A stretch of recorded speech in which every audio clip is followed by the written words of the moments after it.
What is your profit per mile? How about your cost per mile? Or even your bottom line? Stop driving blind and know your numbers. Profit Gauges is absolutely simple bookkeeping specifically for owner-operators. Have instant access to business and tax reports that will help you increase your profits and keep your money in your pocket where it belongs.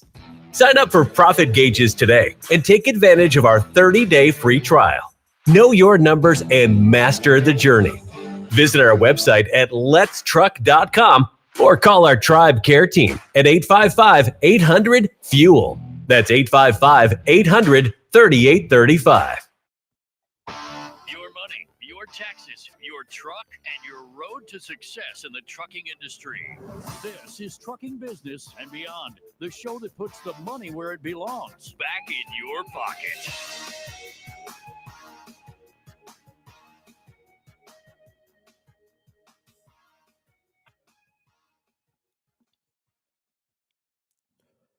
Good morning, you beautiful bunch of fuckers, and welcome to my world. I'm your host, Kevin Rutherford. It is Wednesday, November 27th, the day before Thanksgiving. I'm grateful to be here, grateful to have you here with me. Phone lines are open. It is time for Destination Health. It's all health all day. I've got the next 3 hours. I'll stay here as long as you've got questions. Pick up the phone and join me, 855-950-3835. Aaron is screening today. I'm not positive about this, but I think this might be the first time Aaron has ever screened calls for the show in all these years. So you should probably call and give him a hard time. I will get to those calls in a little bit. I had a whole page full of notes here this morning that I wanted to talk about. And then I started reading the news this morning and I came across a bunch more. I've got a lot. So you can call. I'll take some calls. I may even go back to some of this. We'll see. I'm not sure how I want to do this. I had so many notes and now I have so many new ones. I don't know where to start. Let's start with, and this is going to sound political, but it's really not. I mean, it is, but I want to talk about Trump's cabinet picks, but only the ones that have something to do with health. And there's actually quite a few. This is part of the problem. As I started to make this list, I thought, why do we have so many damn agencies? And then I realized I don't even have everybody on the list, and I had to go back and look at a new list. So I'm just going to go through these. These are the Trump's appointees that will have some sort of an impact on our health, our agriculture, our medical system, those kind of things. So there's a bunch. So I don't have these in any particular order. So Secretary of Agriculture, we were really hoping it was going to be Thomas Massie. We had Joel Salatin on the show last week. Massey's pretty impressive. He's in Congress. He lives off-grid.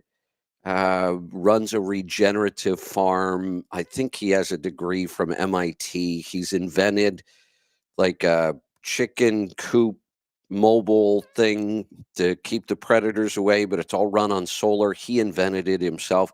Pretty impressive guy, but unfortunately we didn't get him. That's who we were hoping for. We got Brooke Rowland, and I have no idea who this guy is. I know nothing about him. I read somewhere that he was he was a part of Trump's first cabinet, but I don't remember him at all. I know nothing about him. I'm going to throw this one in. This one doesn't have much to do with health. Labor Secretary. The reason I'm throwing this in, I thought this was such an odd choice, and I wouldn't have known anything about this person if I didn't live where I live. She's a local politician.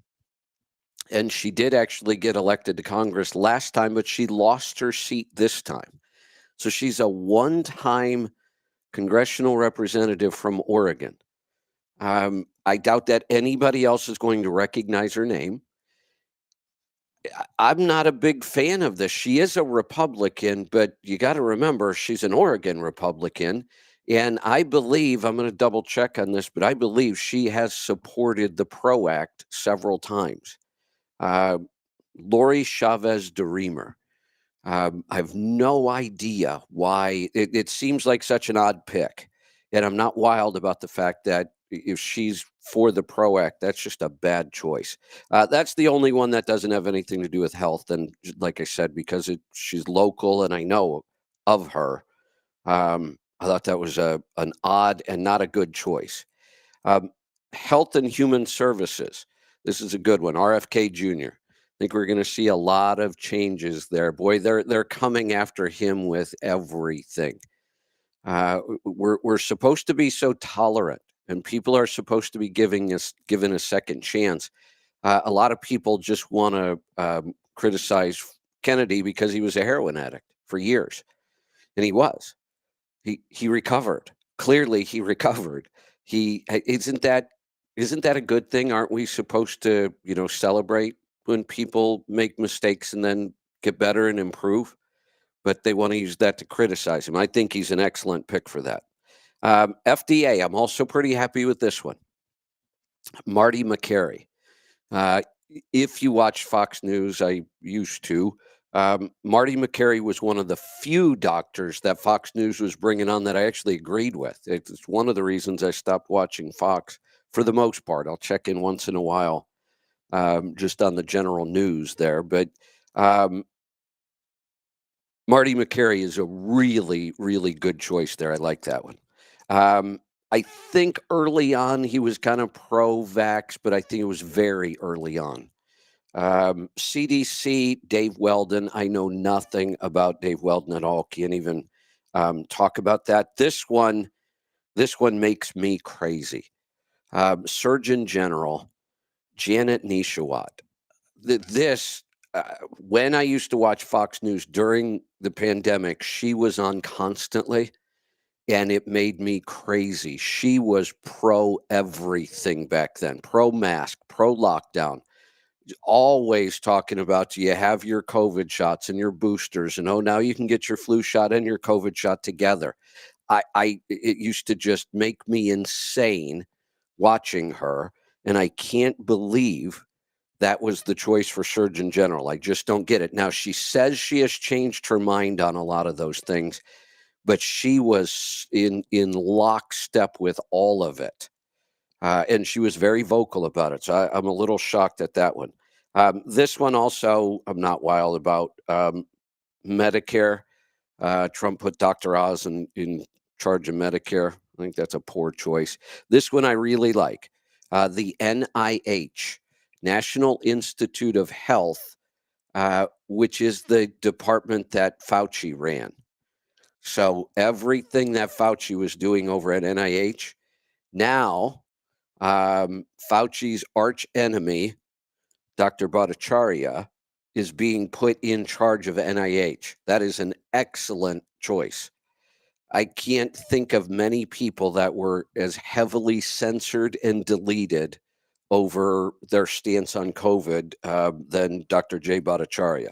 It's really, really exciting to see him in that position and see what he's going to fix over there. I think that's it for the cabinet picks. I don't see any calls coming in, so I'm just going to keep going on the topics. If you want to jump in.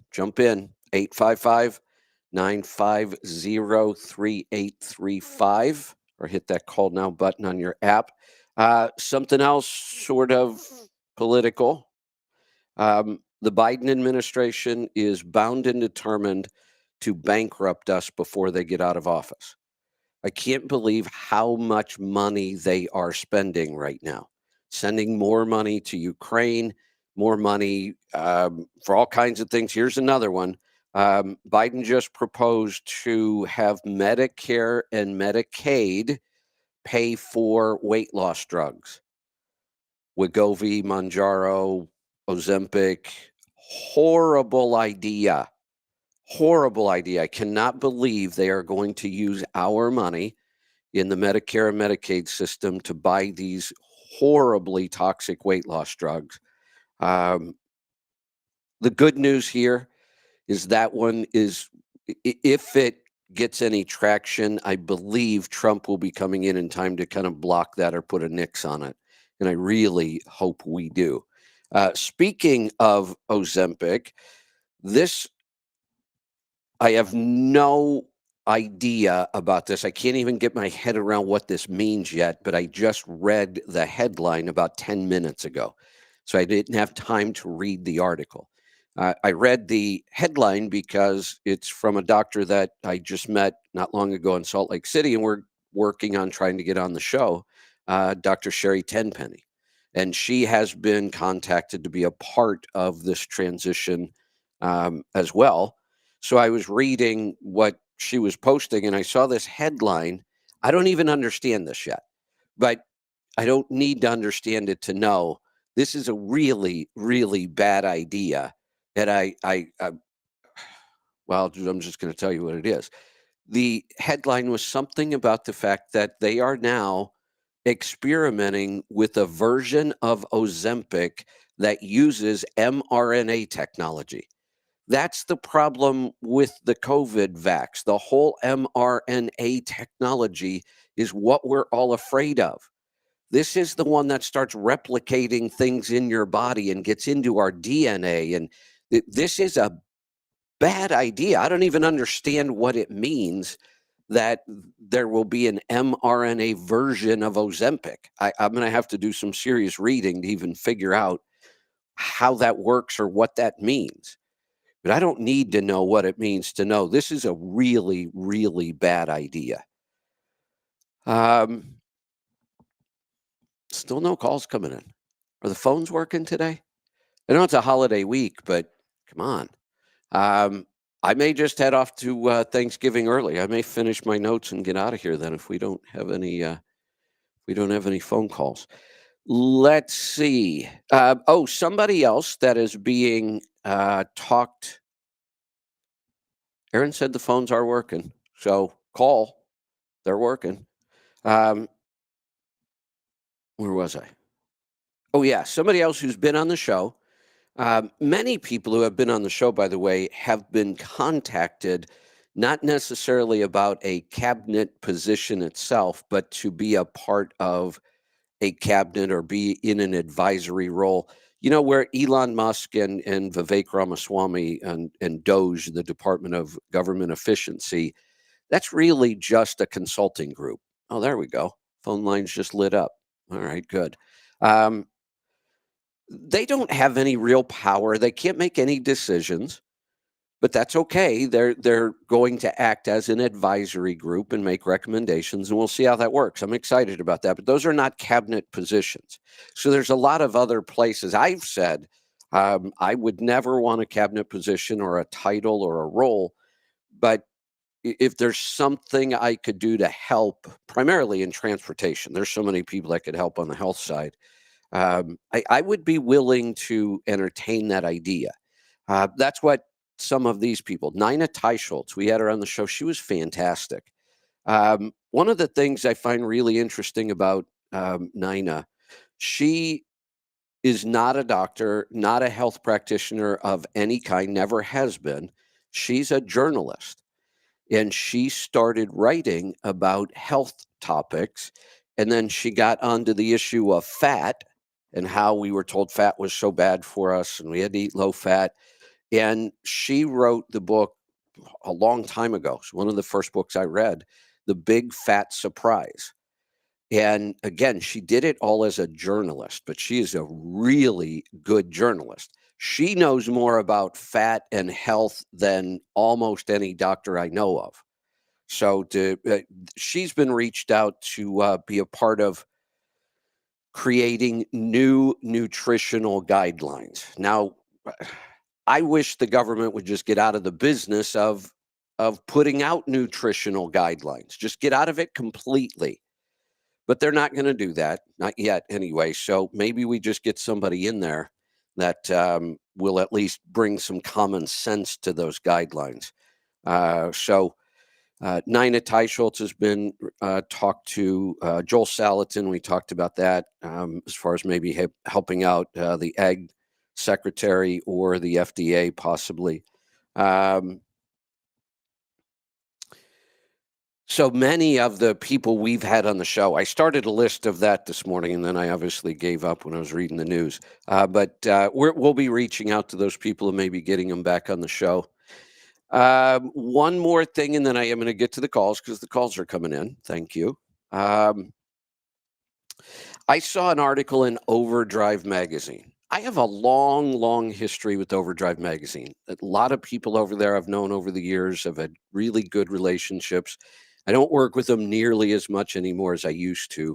But Overdrive magazine was the very first seminar I ever did was put on by Overdrive. And I did that seminar for years. Even just recently, I've done Partners in Business at the Truck Show. That was the seminar, the very first time I got on stage back in '99. That was all done by Overdrive. I still work with their editors and their writers. I just at NASTIC, I was just talking with Todd Dills, and Todd Dills wrote this article that I was reading yesterday. And Todd's a great writer. Well, he's an editor now. He runs the magazine basically. Todd, I love the stuff he does. This article, I think he was a little off base, but I understand why. This is medical. We go back again. Todd's a journalist. This is a medical issue. So I read this article about this driver who lost like 200 pounds. And you see the picture of him, really incredible transformation. I love that kind of stuff. It's what we do here all the time. So I was immediately interested. So I start reading this article, and it talks about how this one driver lost all this weight. And now he runs this company called Truckers Body Shop, truckersbodyshop.com, and he helps other drivers lose weight. So I thought, oh, great, maybe I'll get him on the show. So I'm reading the article because I want to understand how he lost the weight, because it really matters. And at first I was a little confused because it was a lot of running he was doing and all these workouts. And he did talk a little bit about changing his diet, but not a lot. And I'm thinking, okay, I'm not seeing what I want to see here. But I kept reading, and it was a long article, and I'm reading, and then he did mention keto, and I thought, okay, maybe we're on the right track here. Until I got to this quote. Let me go back to this. I'm gonna go find it on my own page. He made this quote, and I thought, okay, I am not in. Not only am I not in, um, I need to warn people about this. And I've been called all kinds of names. Why do I just talk bad about people and companies? And I don't. I bring you a lot of positive stuff. I was hoping I was going to be able to bring you a driver who is out on the road still doing this and helping other people do it. That was my point in this. Until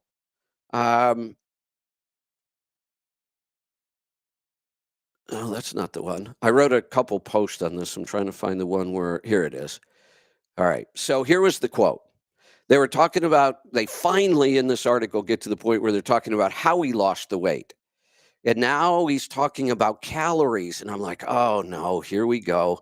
So it starts off with Todd. This starts off with Todd kind of saying, oh yeah, calories coming in, calories going out. That's a big red flag. That's not how you lose weight. But here was the reply of the driver who runs this company now. Yeah. And it becomes so much easier too when a doctor is working with you to get you on a medical weight loss program in conjunction with all of these things. And that's what we're offering is the same medications, the same active ingredients as Ozempic, as Wegovy, as Mounjaro. Not only will I not have him on the well, I'd have him on the show if he really wants to come on, but he's not going to like it. He's not going to be happy. And I don't like to ambush people, so I would warn him up front. This is not going to be a friendly interview. So I doubt that he'll be on the show. But not only will I not have him on the show, I'm going to actively warn people to stay away from this. This is bullshit. This is exactly what I don't want to see in the driver world. We've been very successful at helping drivers not just lose weight, but get healthy. That's the point. I would much rather see somebody 30 pounds overweight that is still eating healthy and has lowered inflammation and all the other things, rather than go on these weight loss drugs to lose more weight but not be healthy at all. These things will destroy your health. But it got worse. It wasn't just weight loss. So I went to the website, truckersbodyshop.com, and it turns out it's really just one of these new companies. This is a thing now. And this started in COVID because during COVID, they relaxed the rules about prescription drugs over the internet. They made it much, much easier. So you see companies like Hims and Hers. It's one company, two websites. And all it is you go in with certain problems and you can just get your drugs online. That's what these companies are. So when I go to this Trucker's Body Shop, you can go there for treatment, to get treatments. And when I say treatments, what we're really talking about are prescriptions. You can get a prescription. There's no programs in here. It's just drugs for weight loss, immediate care. They've built some network out on the road. If you need a doc in the box, well, big deal. They're all over the place. Hair loss, erectile dysfunction, early climax. I haven't seen that one before. I don't know what that one's all about. They have a prescription for this. Acid reflux, stop smoking. This to me is worse than the doctor. The doctor at least knows what they're doing, I guess, when it comes to prescriptions. This is, I'm going to say it, I've had this said about me. This is an ex-truck driver. He should not be running a website that prescribes drugs. I wonder if I can call him and say, hey, I've got acid reflux. What do you recommend? And I'm sure it's going to be a PPI. And if I ask the people at this website, well, tell me about that. How does a PPI work? Is this good? Well, they must think it's good. They're going to get me a prescription for it. So yes, I'm going to be very vocal when I find companies like this in the trucking space. This to me is worse than a doctor's office. This is nothing but pushing toxic pharmaceuticals, and what value does this driver, this company bring to the equation? I can go to any doctor, any doc in the box, websites that already exist, and get any of these prescription drugs. But that's the opposite of what we're trying to do here. So I don't even like to congratulate people on losing all that weight when it took a toxic pharmaceutical to do it. I'm completely against that whole idea. It goes against everything I believe. So I just wanted to mention that. And I know I'm sure this company is not going to be happy that I'm slamming them everywhere, but too bad. Let's get to some phone calls. Let's go to, I don't know where we're going, Scott, because Aaron didn't put in your location. Where are you? Aaron's first call. I'm in Illinois. First call, and I have to correct him. Come on, He Aaron. asked me. Get with the. Oh, he did ask you. He remembered to ask. He just He forgot did to ask. put it He down. did ask me. Yes, he did. All right. Well, good. He gets half a point. He gets half a gold star. Yeah.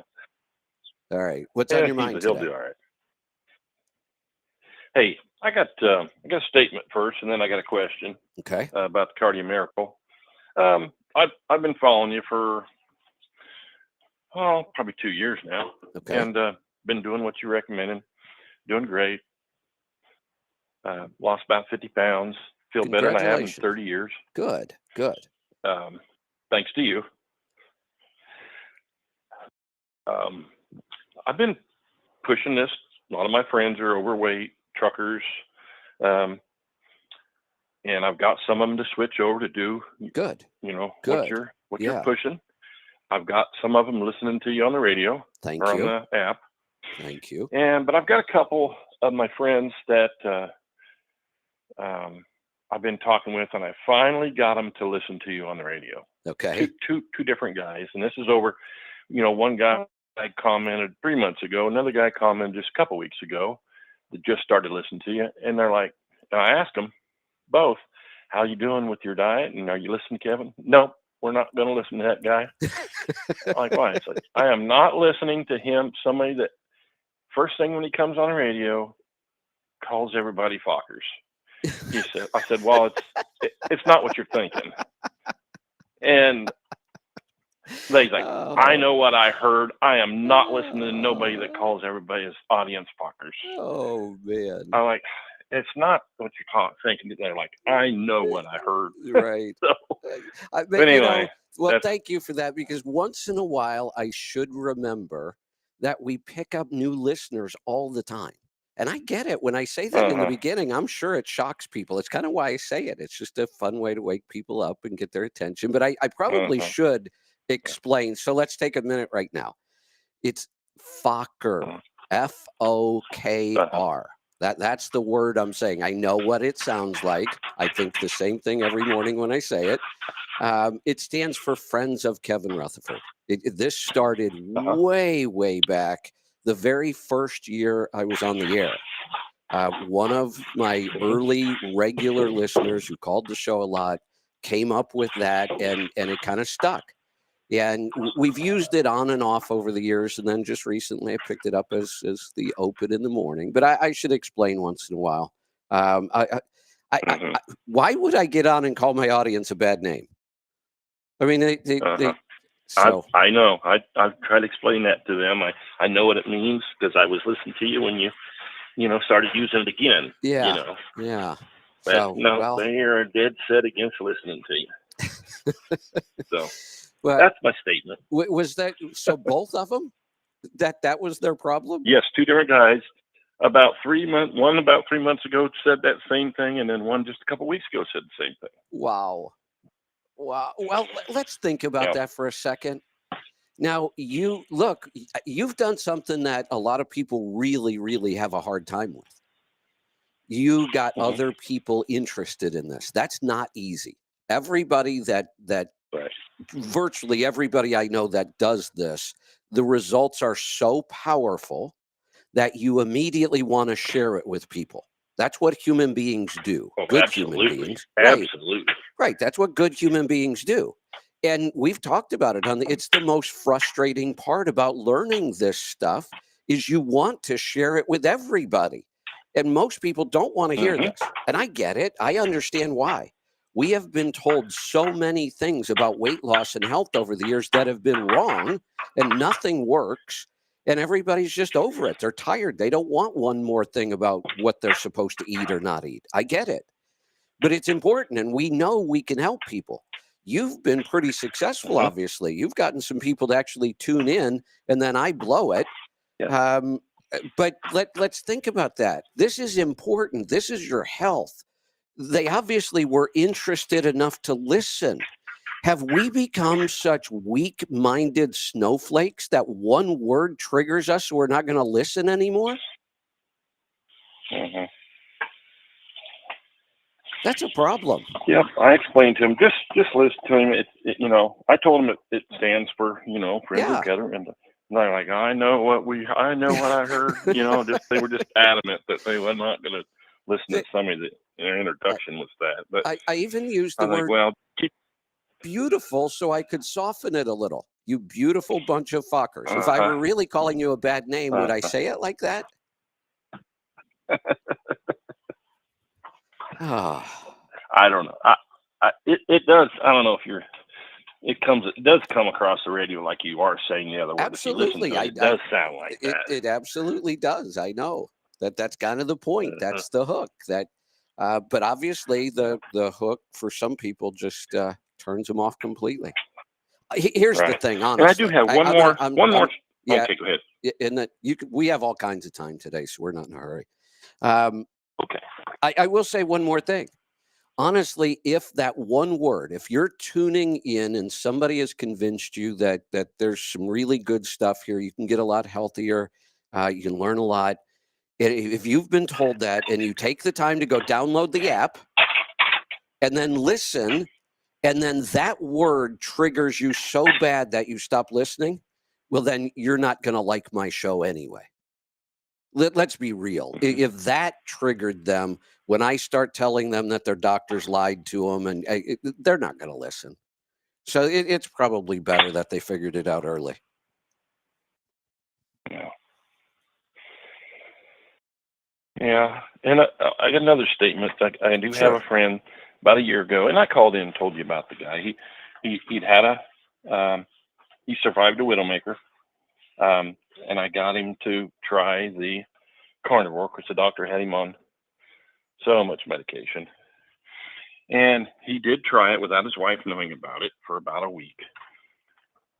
Called me, said, I feel better than I have in years. He's like, his arthritis in his hands, his elbows, he couldn't hardly grip the gear shifter. And his wife found out about it, and his mother-in-law found out about it. And they're like, you're going to have another heart attack. You better quit doing that. That's the worst thing you could ever do. And oh boy. So he quit. He told me I had to quit because she was ready to divorce me over the deal because she didn't want to have to go through another, Right. deal like he went through. Right. And I was like, well, just try to follow it without her knowing about it. She don't have to know everything you do when you leave. Just, maybe once when you get home, she fixes supper, then deal with it. But right. So anyway, a year goes by. He calls me. He says, hey, you know what? I finally got my wife to do the research on this carnivore thing you're talking about. And she is all in. Wow. And they're doing it now. Yep. Wow. Well, So there's a win. So she went from dead set against it. It was going to kill him to now she's all in. And they're doing great. I She love just that. can't believe how good. Well, congratulations. You stuck with it. You coached them along the way and got not one, but at least two people in. That's awesome. That's a big win. Mm-hmm. Mm-hmm. Yep. I was so glad to hear that. Yeah. She had switched and he's now doing it. Fantastic. And they're committed. Good deal. Committed, so. Good deal. All right. Now And, you got I'll get to my question about cardio. the cardio I've been taking now for about a year. Okay. I love it. And you switched from the container to the bag. Right. And I'm wondering, was there some ingredient change in it or something? Because it tastes different. Yeah, big ingredient change, big addition, improvement. So they added three things that I'm really excited about because I do look at this now as my kind of one daily supplement that's easy to take. I look forward to taking it. I want to take it. And so anything else they can kind of squeeze in there, I'm okay with. And they put some pretty good stuff in there. They put some adaptogenic mushrooms, which we use in other products like coffee and all that. So I'm all for that. The glutathione, which is the master antioxidant. They got glutathione in there. And was it NAC? N-acetylcholine, I think, is the third ingredient. So those are all really good additions on the nutrition side. The problem they found is when they added those things, it tasted awful. That is a challenge with all of these. Some of these nutrients do not taste good. And when you get enough of them in there to be effective, you now have to figure out how to make this stuff taste right. So they went through all kinds of testing to try to figure out how they could make this taste better. And it turned out vanilla was the one thing that really worked. And they do a lot of testing. They do panels. They get feedback. So they added vanilla. When I first tasted it, to me, it was too sweet and the vanilla was a little overpowering. But I like putting something acidic in mine. So lime juice goes really well with the vanilla. So when I have fresh limes, I'll just squeeze a whole lime in my cup for the day. I love that. If I don't have fresh limes, apple cider vinegar works really well too. I actually prefer the taste now to the old one, but only if I add something like lemon juice or lime juice or apple cider vinegar. Really? Okay. Yeah, I would never do the vinegar. I cannot stand the taste of vinegar. That's just me. It's horrible. I don't eat anything with vinegar, pickles or anything, nothing like that. My wife is the same way. She doesn't like anything acidic. Yeah. Right. Yeah, she doesn't like that taste at all. Now, My here's wife the didn't well. like the Wait a taste. minute. She I won't, just thought of you something. know. Here's an interesting thing. My wife is absolutely like that. Like when I ferment things, she knows fermented stuff's good for you, but fermented tastes just like pickled. It has that sour, acidic because that's what you're doing. You're creating Yep. lactic acid, so you get that acid, burn, and so she does not like anything like that. Nothing pickled. If I make a vinaigrette, like a salad dressing, I make hers first because I don't use much vinegar at all. And then I make mine after because I add a lot more vinegar because I really like things that are acidic. So we're opposites on that. But in this case, she will not drink the Cardio Miracle without apple cider vinegar in it. Wow. You don't taste the vinegar. Okay. You only put in, you put in as much as you want. I put in more for mine because I actually want to feel that kind of burn. But she puts enough in hers. And apple cider vinegar, raw apple cider vinegar is good for you. It's really good for you. So what it's Yes, doing, you just put I know enough it in is. there. I just can't. Yeah, you just put enough to offset the sweetness. So it kind of balances because a lot of people that have been eating keto and carnivore, you get very sensitive to that sweet taste. It's overpowering for me.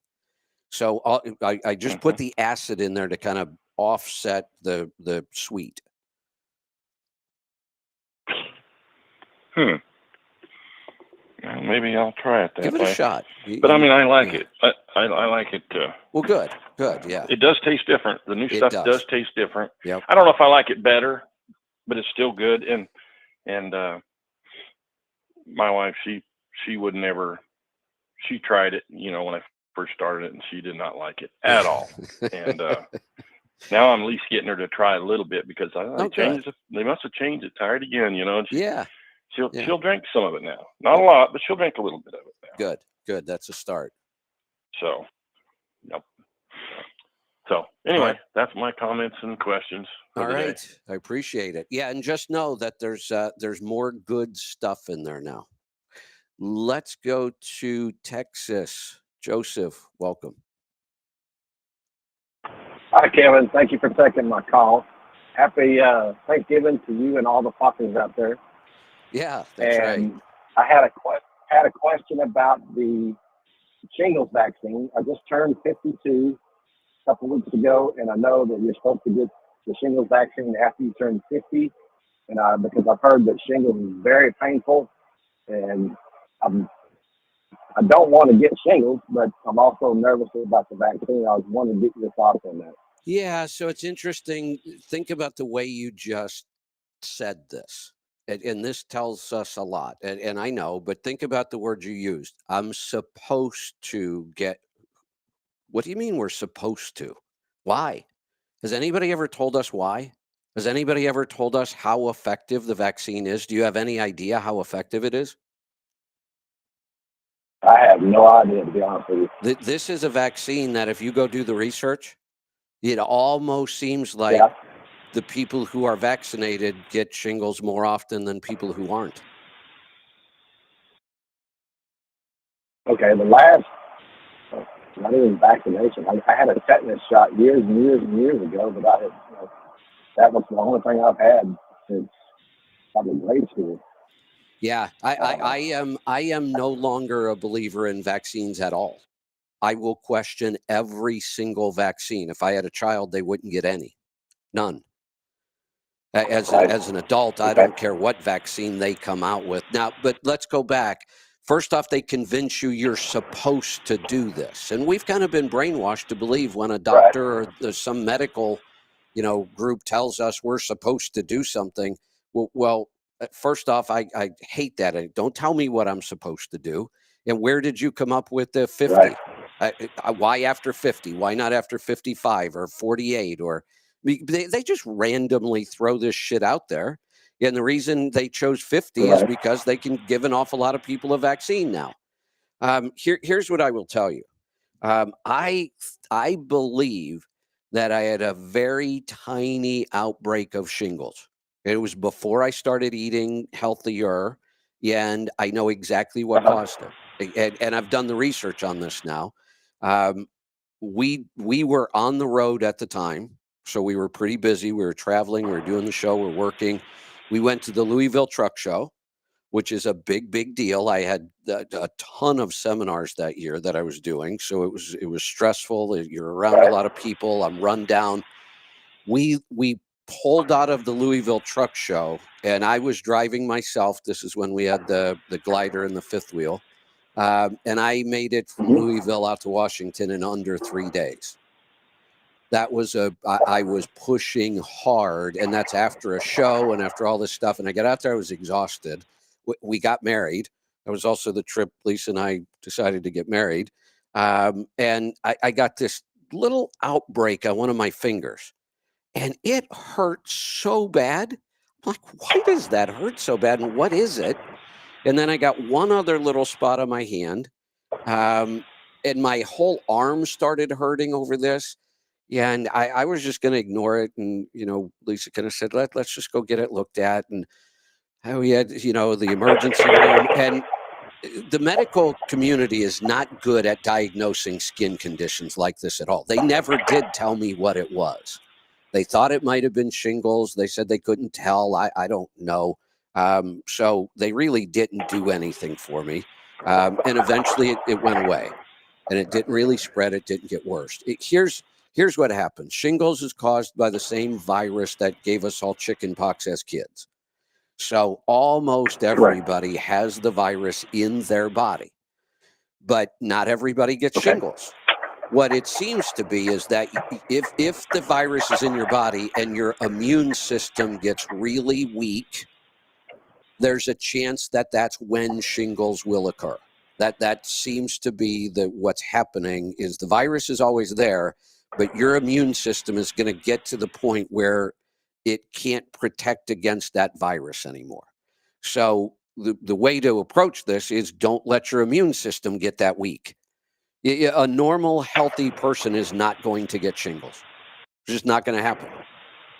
And the vaccine does not completely prevent. It's kind of like the COVID vaccine. I don't know why. Vaccines used to be something that if I got the vaccine, I'm not going to get the disease. But that's not true anymore. These aren't true vaccines. They've changed the definition of a vaccine.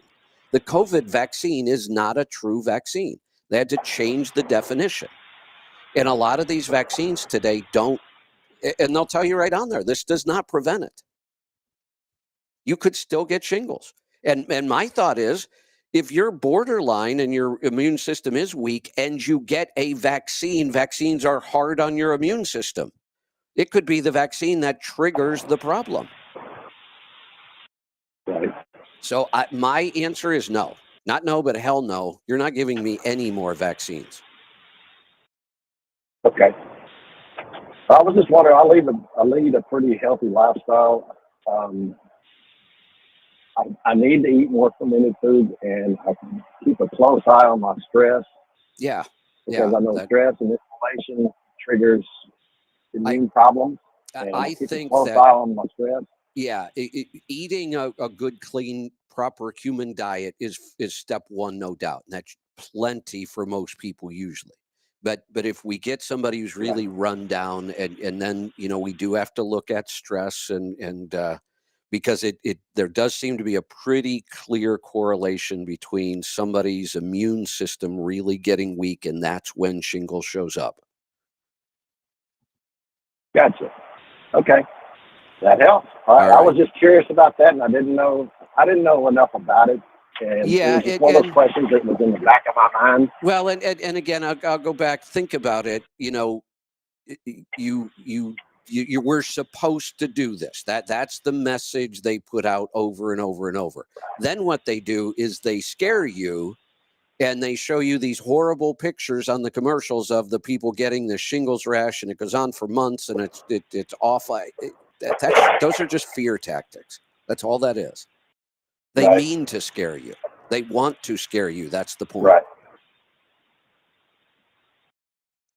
Well, I had an uncle also a while back. This guy stays indoors 99% of the time and is not very healthy. He got the shingles, and I'm sure it's awful. It messed him up pretty bad. It's and awful. Of course, my mother-in-law and my wife would telling him that you should get the vaccine too. But I don't think they took that part of it into account. That the uncle, that he stayed indoors and he doesn't ever get out in the sun or exercise, and he doesn't probably, I don't know for sure, but probably doesn't eat very well. So here's And he just, here's something in this I'm just going to read this.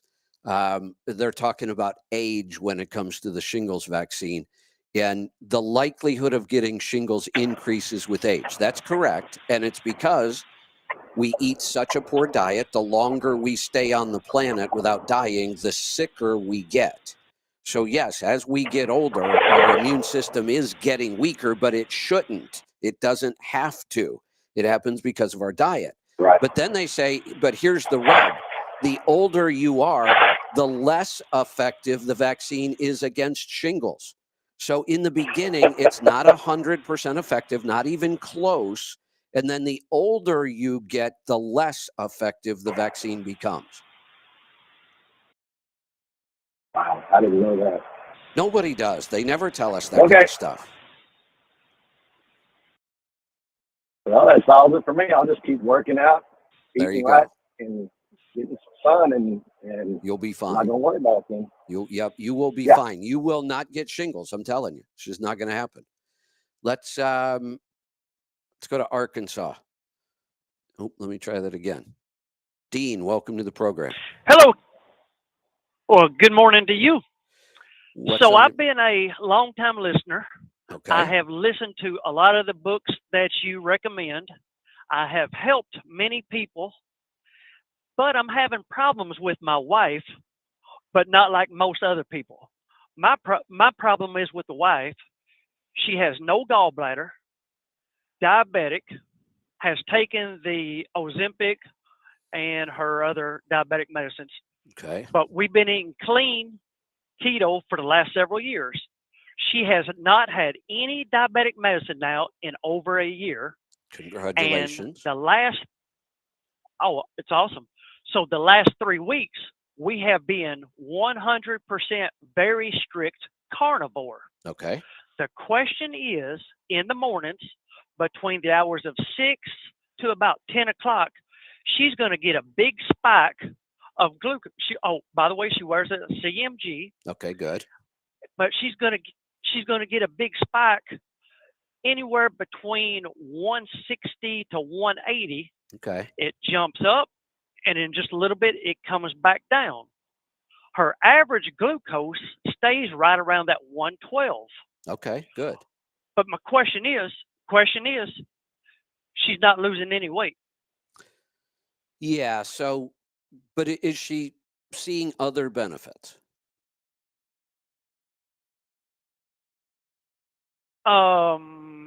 As far as, Does she feel better? Less inflammation, less joint pain? Is she feeling anything where she says, boy, I really like this. I feel better? no, she really doesn't. Okay. So you said she has no gallbladder. Now, one of the problems that could be occurring, in order to get the benefits of a low carb diet, all of the benefits, we need to get into ketosis. That's when our body starts producing ketones is when we start to see some of these benefits we talk about. Weight loss. When you're in ketosis, when you're deep in ketosis, I expect people to lose a pound a day if they have the weight to lose. But so when that's not happening, we look at it and say, well, why not? Older women are more challenging with this because of hormones are what control our weight. And women are just much more complicated hormonally. So it's always a bigger struggle with women.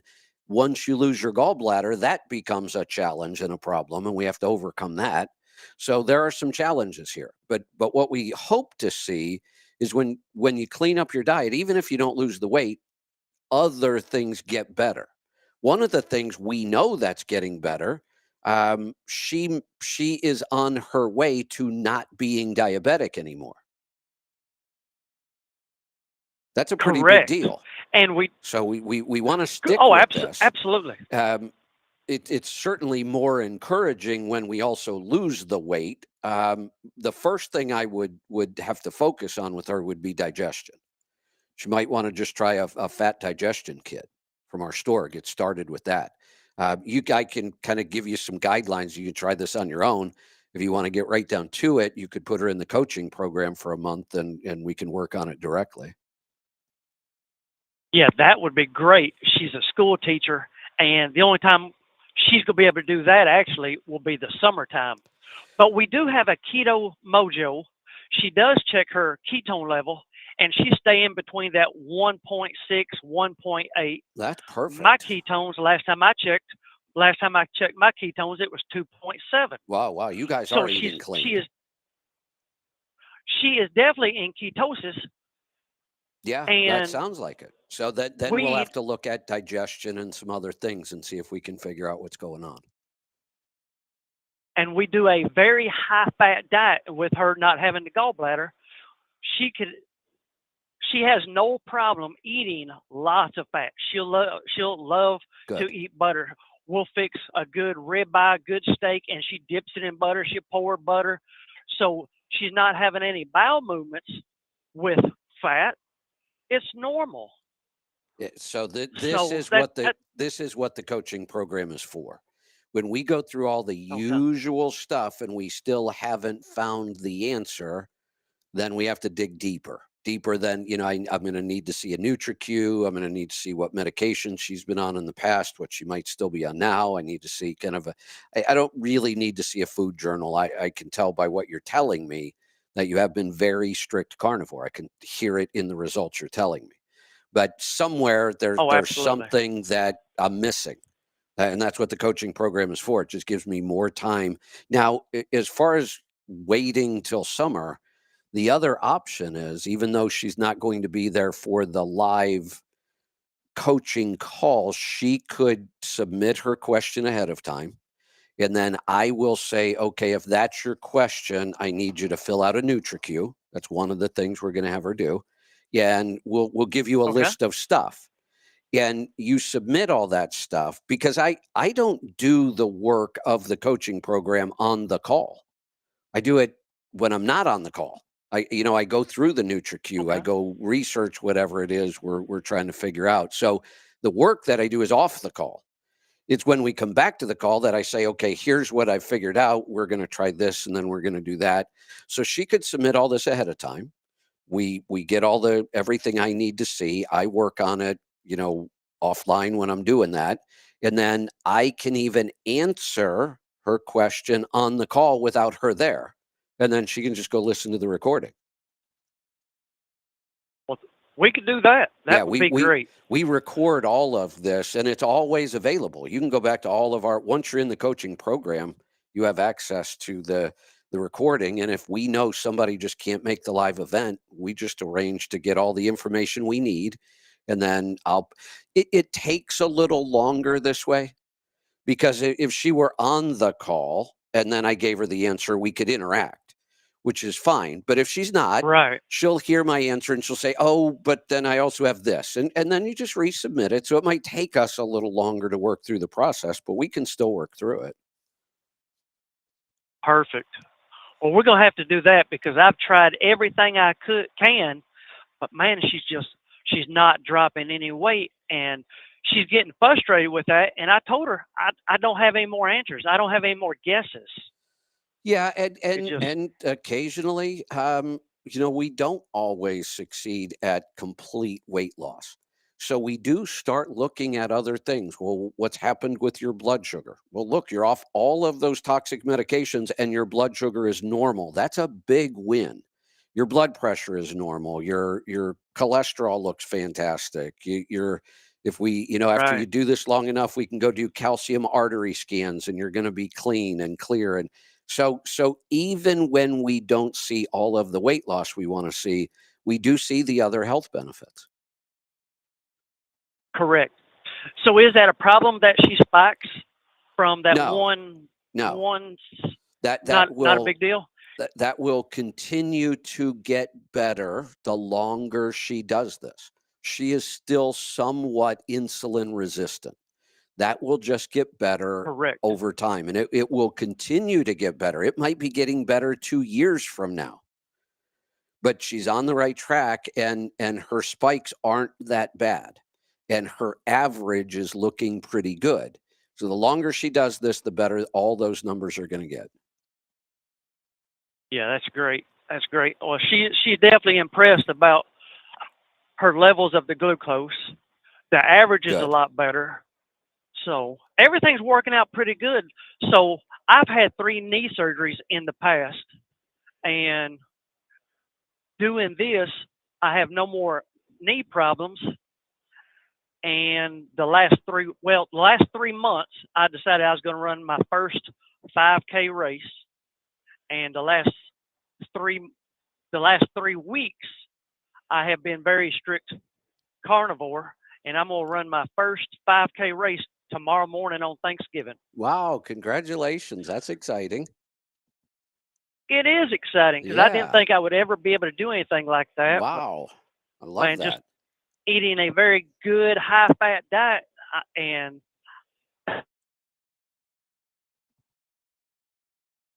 Uh-oh. Dean? Oh, I still see the call there, but I'm not hearing anything at all. Dean? We just lost the line. Dean, thanks for the call. Congratulations. Call me next week and tell us about the race. I want to hear about it. Let's go to Texas. Richard, what's on your mind today? Hey, Kevin. Well, I've been 74 days strict carnivore. Wow. Feel amazing. Congratulations. I get about 7 hours of sleep every day. Oh, nice. 7 or 8 hours of sleep. Nice. I actually went from paper logs to e-logs in my pre-emissions engine. Did you really? Or pre-ELD engine. Yeah. Nice. But because I was running like most paper log drivers run, and Right. like in 4 hours. So I'm getting Well, a whole good. lot more sleep now, and I feel better. I'll sleep 7 hours, and I'll wake up. I don't care what time it is, what time I went to bed. 7 hours, I'm up. So, yeah, Excellent. 74 days strict carnivore. Started out with thought I was supposed to be eating meat, but it seemed like all I was doing is drinking water because I didn't have disaster pants. I had nuclear pants. It was bad. So I didn't. I know what that is. I'm not digesting the fat good enough. Right. However, I tried to figure out what I could do. I didn't want eat anything other than meat. I didn't want to back off of my fat, so I just continued doing what I was doing. And 2 weeks ago, my wife says, "Well," and she's been on this for the same amount of time. She's lost a lot of weight also. She said, "Well, why don't you try some yogurt? Maybe you need some good gut bacteria." So I ate a little bit of yogurt. I didn't want to, but I ate some yogurt, and I probably ate maybe 2 or 3 within the past 3 weeks of yogurt. And so far, for the past week, I've now had some solid digestions, not just. So let's talk about something. So when you said you had 2 or 3 yogurts, is this like a commercial yogurt you bought at the store? Yeah, but it was just unflavored yogurt. Yeah, Didn't have any flavorings in it or anything. Here's the thing. We tried to get the good yogurt. We didn't want to get the. Well, I just want to address this. First off, no matter how much we load up on fermented foods and fermented vegetables and yogurt and kefir and all that stuff, and even probiotics on top of it, we have a very, very hard time changing our gut bacteria. It changes. We can't always control what changes. We're still learning a lot about this. I just want to make a statement that 2 or 3 commercial yogurts did absolutely nothing to change your digestion. Nothing. Yeah, and I agree. I agree with that. For one thing, the commercial yogurts just don't produce enough bacteria. They only culture them for 4 hours. No, because it's just not enough to really get enough bacteria. Even if you ate these yogurts every day, It's just not enough. Yeah. It's just not going to have any Right. impact whatsoever. Our digestion can Yeah. change day to day based on all kinds of things. So I just want to make sure we're Yeah. understanding it was not the yogurt that did anything. Yes. Yeah. I totally. I agree with that. I kind of wondering if it just worked itself out and finally got to where I could start digesting the fat like I needed to. It's possible. I mean, if we're giving our body the right nutrition, it should start Right. to work. But most of the time on digestion, we do like to jump start it with supplements, going to get things going and fix things. But if you are starting to digest fat better on your own, that's excellent. Yeah. So one benefit that I really love about this is I don't have any more dandruff. I grow a beard. I don't have dandruff on my head and on my hair on my head, but I had really bad, I mean really bad dandruff in my beard, and it was just flaky, itchy. But I don't have not one speck of dandruff in my beard Do anymore. you know what causes dandruff? I don't have. Most people are shocked too. I don't have athletes. I don't have athletes' feet anymore. Well, believe it or not, all those the two are toe related. jam. Those two are related. Yes. And here's what it is. It's not dry skin. Shampoo is not going to fix the root cause of the problem. It's fungus. Yep. There's actually a living thing, a fungus that gets on our scalp that causes dandruff, and it's fungus and yeast that causes the toe issues as well. So it's internal. So you fixed this with your diet the way we should. That this shouldn't require any kind of special shampoo or medicated this, or it just, once you eat clean enough, the fungus and the bacteria go away. Yeah. That's awesome. Yes, I'm enjoying it. Glad I'm able to make it and everything. I don't have any cravings for sweets. I can go in Walmart with a basket instead of a buggy now, and I can get everything I need on the road.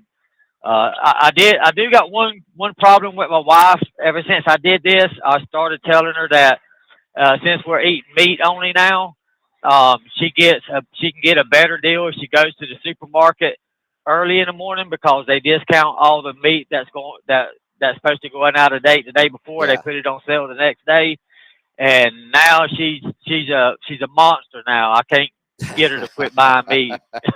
We've got a stand-up freezer that is slam full of meat now, because every time she goes to town, she goes by the meat section, because that's the only place we go to in the grocery store now is the meat section. Hey, and if she sees them yellow stickers on them things, she grabs every one of them. So do you think that some of the advice I've given you over the years has worked pretty well for you? Oh yes. Let me give you what I think might be the most important piece of advice I give you. Yeah. You should start canning meat. Oh, well, I am. I'm getting her to get a bunch of roast, and I'm going to dice all those up, because all it is the same thing as they do beef stew. Right. And I'm just going to dice all those up, and I'm going to go ahead and start canning those. Absolutely. Yeah, that's awesome. Yeah. Yeah, so we're doing good. I'm glad. I did kind of resist you a little bit to start out in the beginning. I've called you before, and I got on it, jumped off, and fell off, and all the same rigmarole everybody does. But 74 days ago, I stepped on the scale, and I was 210 pounds, and I was like, and I'm 5'7" or 5'9". That don't sit very well for a short person.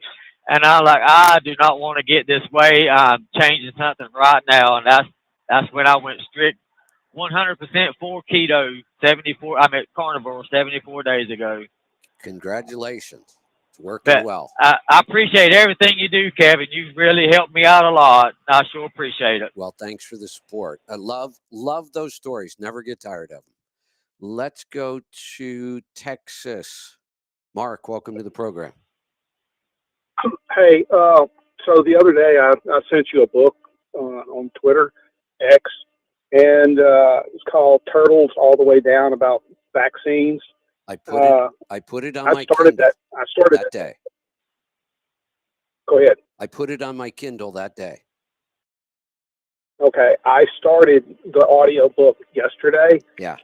And I've only got about an hour in or whatever. But one of the things it does explains why the book is written anonymously, because I know why. they know that, well, you know why, but I'm just saying that. So the reason it's written anonymously is because to protect the people from being character assassinations from the media and the industry and whatnot. Absolutely. And one of the things it goes into before the book starts is basically a disclaimer saying, if you're not ready and you can't handle the truth, I'm paraphrasing, then maybe you shouldn't listen to this book and pass it on to somebody else who can handle it, because I like that. It's going to change everything you think you thought you knew about this topic. So yeah, I'm looking forward to it.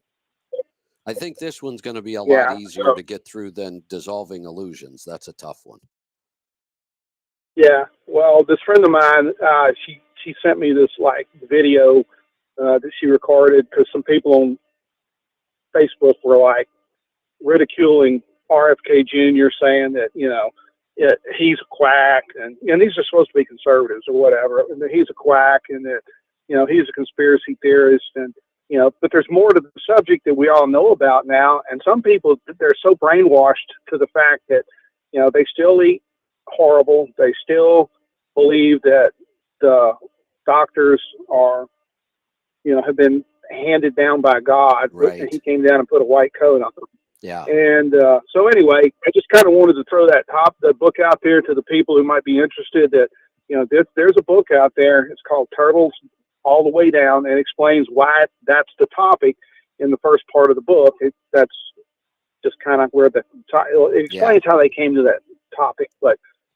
It was written by some people in Israel, and they knew that when they put all this together, they just put it out there that their lives would be ruined by they would, the whole cabal. Yeah, they would. So look at how that's why it's written. Yeah, look at how they talk about RFK. Yeah, exactly. I mean, it's just like and they try to ridicule people who try to learn and think outside the box and try to escape the matrix. They will try to ridicule them with their own type of arrogance that is just founded in their own insecurities, that they think they know better because they've been told this, and they will try to belittle anybody who thinks differently, who goes out there and actually tries to learn these things. And if you get on your social media and you post about these things, do not be surprised if people do not acknowledge it, or people, if it's like, if you put the information on Facebook, don't be surprised if you will be shunned by people, and people will think, not want to have anything to do with you, because they are not secure enough in themselves and their beliefs, because apparently this book is going to destroy everything they ever believed in, and some people just can't handle that.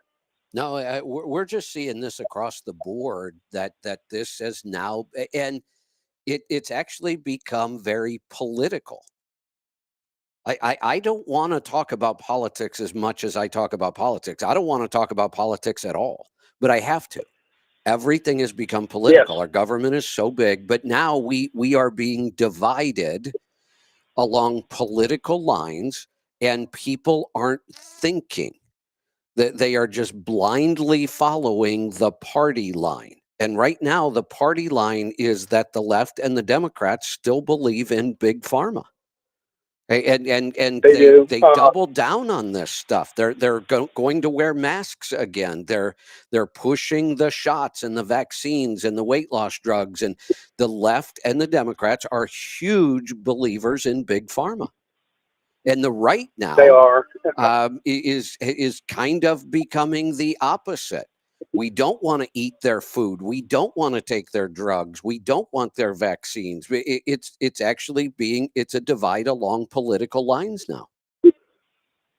But there's also this group of people out there, and there's a lot of them, that still believe and are still brainwashed and still not been able to, they use the word matrix, escape the matrix of this conditioning that was forced upon everybody at one point. Case in point, on Facebook yesterday, somebody I know posted about how they had to go to the ER. Their blood sugar was 500. Their triglycerides were like 700. Their A1C was like 16 or whatever. Yeah. And they were talking about how it's starting to come down, and the doctor said it would be in a good level around 7 or 6 on the A1C. And I posted underneath there, I said, the carnivore diet will fix this. Yes. And he laughed at me. Yeah. Yeah. He laughed at me. It's so simple.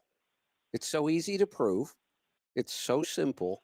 And, this comes back to, I always wondered all these years, why does Big Pharma spend all of this money on drug commercials? I can't believe that just because they run a commercial, that many people run to the doctor and say, I need this drug. Even if they do, that they don't need to market the drug. The doctor will do that. They just go to the doctor and say, hey, you should recommend this drug.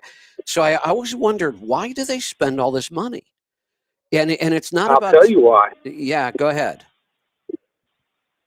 It's to keep the media in check. Yep. It's to keep the media in their back pocket. That's It's to exactly keep right. the media from posting things that are the truth. It's to control the narrative. Yep. As simplistic as that sounds, it's actually true. That is, I mean, that some is people the have truth. people have a hard time wrapping their head around all of this. Yeah. And they're like, well, they possibly couldn't think that bad about me, but they do. And Yep. people do not. People have a hard time coming to grips that the pharmaceutical industry, the doctors who have been indoctrinated a long time ago, really don't have their best interest at heart. No, they don't. And I am, over the years, I've said, look, I don't blame the doctors. I blame the system. The system is a mess. They've been indoctrinated.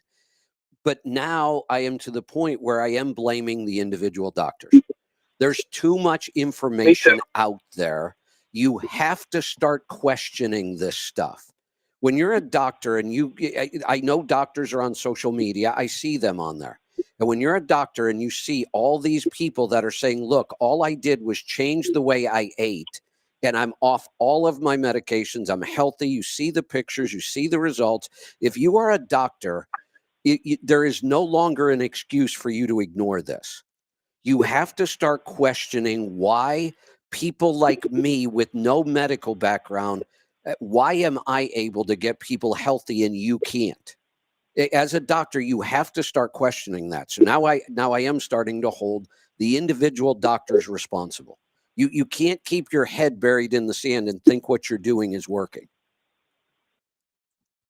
The doctors who have seen the light will tell everybody. And there's a lot of, most of them. And when they figure it out, they will say, well, when I was in medical school, Dr. Berry is a perfect example. I went back, looked at all my notes from medical school, and we didn't really talk about nutrition. We didn't talk anything about that. It was just like, a 9-week course, and basically some registered dietitian came in there and taught the course, who was indoctrinated into the whole system that, lots of carbs were good, and, seed oils were not bad for you, and, butter will kill you, and, red meat causes cancer, and blah, blah, blah, and all down the line. So they never really got a nutrition background. They should know now. There's enough evidence and people screaming about this. They should know this. I mean, if they don't, they supposedly got through medical school and were intelligent enough to do that. It's like, then they're not objective enough to sit there and look at things for how they really are. And so I, like you, hold them accountable. They have to be. Yeah. Yeah, we're at that point where they have got to wake up. There's too much evidence. It's in front of you all the time now. You have to start questioning this. And once you question it, doctors should be the people that can figure this out the best. They do understand how our biology is supposed to work. So when they see this kind of information being put out by a doctor, I don't expect them to read my stuff and change their mind about anything.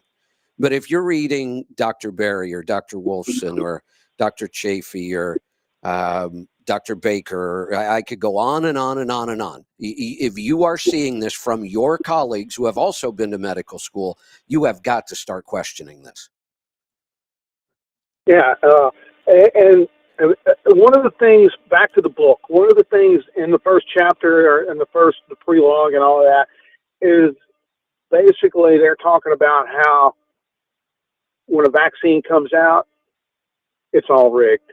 They're going to put it out there, whether it's safe or not, because the whole system is rigged to get the product to the market. Yeah. And so they're not interested in the truth. They're only interested in pushing a product that's going to, make them tons of money. And it's all driven on that. Like I said, I've just touched at it. I can't speak for the whole book or what's going to happen in there. It's basically an 18-hour audio book, so it's not short. Yeah. But it covers. It starts with the question about immunology, virology, dermatology. Everything comes into question in this book when is what they're bringing in. They list off a whole lineup of ologies, so to speak, that have to be questioned when this comes into play. And then they go into the disclaimer saying, look, if you can't handle this, maybe you shouldn't do this right now. I mean, they sit there and tell you, you know, so. I get it. All right. So I'll be good stuff. I'm going to move along. Calls are starting to pile up on me. Let's go to Ohio. Herschel, welcome. I got to get this call, Andy. Kevin, hey. Tell Andy I said hey. Yeah. Hey, Andy. Anyway, I was talking to Aaron. I'll go ahead and give you this quick tidbit. You could just put that on the list if you want. The Fuel Gauges app. Yeah. You know, you've got it now. It's inside the broadcast app. Correct. And there still is the old fuel gauges that we've used forever and ever. Right. So I was asking Aaron, is the old app going to go away? Should we be using the one on the broadcast app? And he said, yes, you should be, because there's features that the old one doesn't have and won't have, like the DEF, if you want to track that. Right. And other things. And here's the interesting part. I didn't know this. I always wanted to do it. He said the new one, you can retire your truck and take it away from your screen. Like if you've had 4 trucks on or whatever in fuel gauges. Mm-hmm. Because it's so easy to click the wrong one because you got all of your trucks showing on the old one. Right. So he said you can take those out. So I just thought I'd pass that on. Somebody might find that interesting. Yeah. No, the new one has a lot of upgrades, but the new one, all the upgrades are only available in the new app. Right. Right. So I'm going to start using that and see how that works. Excellent. But the main reason that I called you was about Cardio Miracle again. Okay. I actually like the new stuff. To me, it's like it takes me back to 1975 and it's Kool-Aid time. It does kind of have that. Yeah, it does. I like the new one better. In the beginning, I wasn't so sure. Once I got the formulation down, mixing it the way I like it now, I really like the new one a lot. You know what I'm not quite as happy about, this kind of tongue in cheek.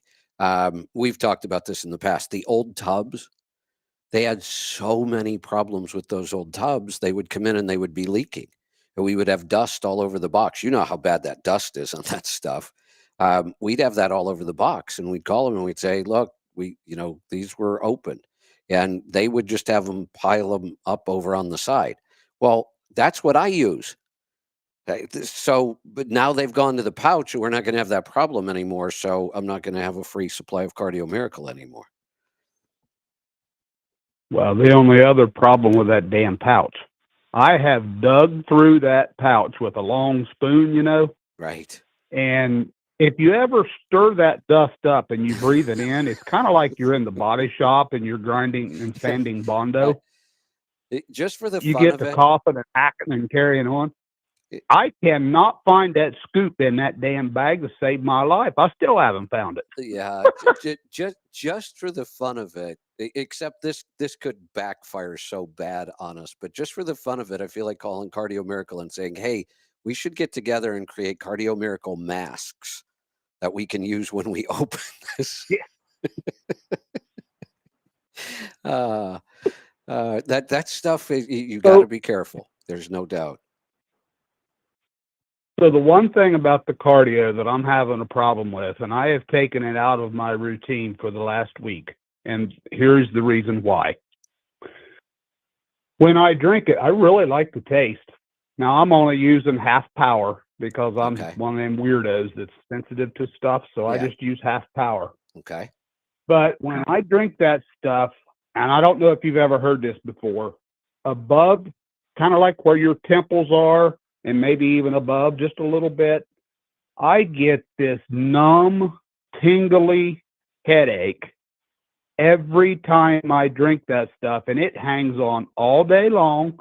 And here's the weird part, and this is kind of for you, because you said you're not sleeping, and you think it's because you're eating so much of the carnivore side that you throw some carbohydrates in, and then you can sleep. To me, when I drink the cardio, but I'm just wired. Now, I'm not wired to the level that I got energy and I want to go out and jog because I'm a lard ass and I would never do that. But I just can't go to sleep. Right. So I take that stuff away and I don't have the headaches now, the numb, tingly feeling headache. I don't have that now, and I'm able to go in, stretch out, and just crash. That's interesting. So maybe you're doing too much cardio for you. I don't know. No. But have you ever heard of a headache feeling after drinking cardio? Am I just sensitive and allergic to something? Yes. I don't know. No, that is correct. That's what I was going to start with, is the response you're getting is an allergic reaction. Something in cardio is not agreeing with you at all. That is a typical this isn't what we would call a food sensitivity. This is different. This is an allergic reaction. So I would stop it too. And there's nothing we can do. I mean, because even if we were to figure out what's in there, it's not like we're going to take it out. So if you react that way, then I would not take this. That's not a good sign when we have a physical reaction like that. And what is probably happening sleep-wise is not the same as what happens to me when I eat carnivore too strict. What's happening here, when you have an allergic response, your body releases histamines. Histamines are an excitotoxin. Histamines will keep you wired. And actually, you could end up being wired and tired, is what we call it. You're restless, and you've got this weird restless energy, but you're also exhausted. Yes. Yeah, that's an allergic reaction, and that's a histamine response. You know what you could do to test this? Take the cardio so that you create that restless feeling, and then try a Benadryl. Take Benadryl and see what happens. If Benadryl knocks you out and you go right to sleep, it's because it's an antihistamine. That's why Benadryl puts people to sleep. That's why it makes them drowsy. Because when we lower the histamine level in our body, we get drowsy. When we have too many histamines, we have that weird restless energy.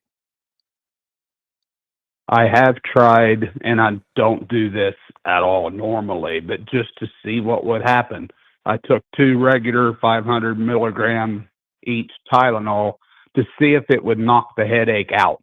Yeah. And it does, but not always, just sometimes. And we don't want to have to do that. Well, okay, so yeah, you are having an allergic reaction to something, and I would stop. Now, here's what could happen. At some point, this could just disappear, the reaction. There's something weird going on in your immune system right now. That's why you're reacting like this. So at some point, you may want to try it again and see what happens. But for now, I would stop. All right, Kevin, that's what I'm going to do. And yeah, so I was just curious if anybody else ever has that happen. I have not had a single report about that, but that's a pretty clear response. Okay. That's more of an allergic response. All right, bud. I thank you. Have a good holiday. All right, you too. Talk to you soon. Let's go to Minnesota. Ben, welcome to the program. Good morning, Kevin. What's on your mind today?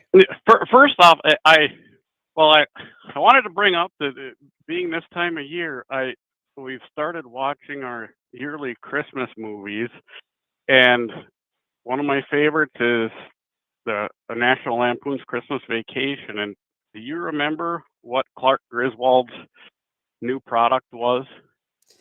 I'm not much of a movie buff. Like I could probably count on two hands how many movies I've gone to see in the theater in my lifetime. I just don't watch a lot of movies. Okay. He had developed a non-nutrient cereal varnish. and that was from 1989. Wow. So they were already making fun of big food. Just the phrase was just, it gets you every time. Yeah, it does. That's hilarious. But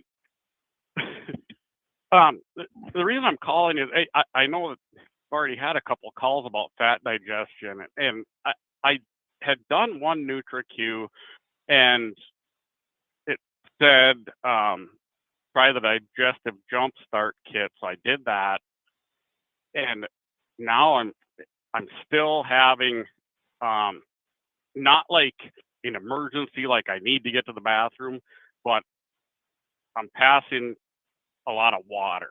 Yeah. A lot of times right after meals, not gassy at all, nothing like that, no upset stomach. Doing a little bit of. Do you have your gallbladder? Yeah, go ahead. Yes. Okay. Yep. Are you taking a lot of supplements? No. Okay. I'm doing like Mind Fuel in the mornings, cardio, do like A and D drop or D and K drops. But the one thing I stumbled across was something called bile acid malabsorption. Have you heard of that? Yeah. Yeah, absolutely.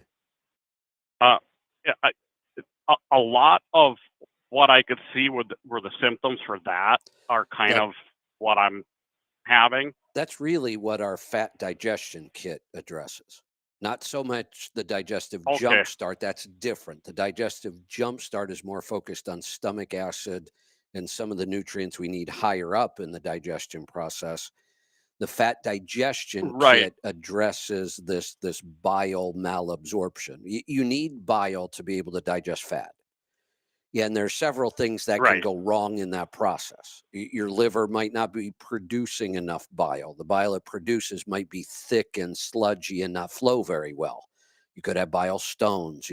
So the fat digestion kit is going to work on that part of your digestion so that, and in the beginning, we're actually going to provide you with more bile salts. That's part of the kit. You're going to take, I just drew a blank on the name. Beta Plus is our bile salt and nutrients. So the whole point of the fat digestion kit is to get your liver, gallbladder, pancreas working properly in order to digest fat. And that term you came across, this bile malabsorption, all that really tells us is something isn't functioning right. Something in the liver, gallbladder, bile, pancreas, that whole area, something's just not working right. And the kit is designed to get it working right again. This isn't a disease you have.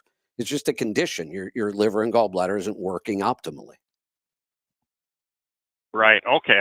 Yeah. And I've noticed that the kit either is no gallbladder or have gallbladder, so I know which one to look for. Well, actually, I will say this. when you have a fat digestion problem, in the beginning, the first kit, I would always do the one that says no gallbladder, whether you have one or not. Oh, okay. The only real difference between the two is if you don't have a gallbladder, we add the bile salts. If you have a gallbladder, the kit doesn't have the bile salts, but there's nothing wrong with taking additional bile salts, even if you have your gallbladder. Oh, okay. Good to know. Yeah, you'll get All right. better. You'll get the results from both kits. You'll get better results if you at least do one round with the bile salts. Okay. Perfect. That sounds good. I'll get that ordered up then. All right. One other quick one. Sure. Do you have any good ideas about or opinions on water treatment for in like whole house softeners or? Yeah, if you're doing whole house, what I really like to look for is what's called reverse osmosis, and there's several systems out there like that. Okay. I don't have that would take I don't minerally have stuff a out. specific whole house brand that I haven't done a lot of research on it. Any reverse osmosis is going to work pretty well. Okay. Perfect. Because I knew like some of the brands like the Culligans and stuff. They've got some weird chemically looking stuff they put in them and. Right. Now, if you're looking for the best drinking water you can get, and you could always have both, Berkey is a company that makes really nice, high quality countertop filters. So this is just for drinking water. So you're actually going to fill this filter up and then dispense your water out of that. That would just be drinking water, but it's similar to Life Straw and those kind of things. It takes out everything. Like some of these filters, like the Life Straw. I mean, you could, as awful as this sounds, when you're walking through the truck stop parking lot and there's that mud puddle there with the chemical sheen on the top of it, you can actually run that water through this filter and it's safe to drink. Oh, okay.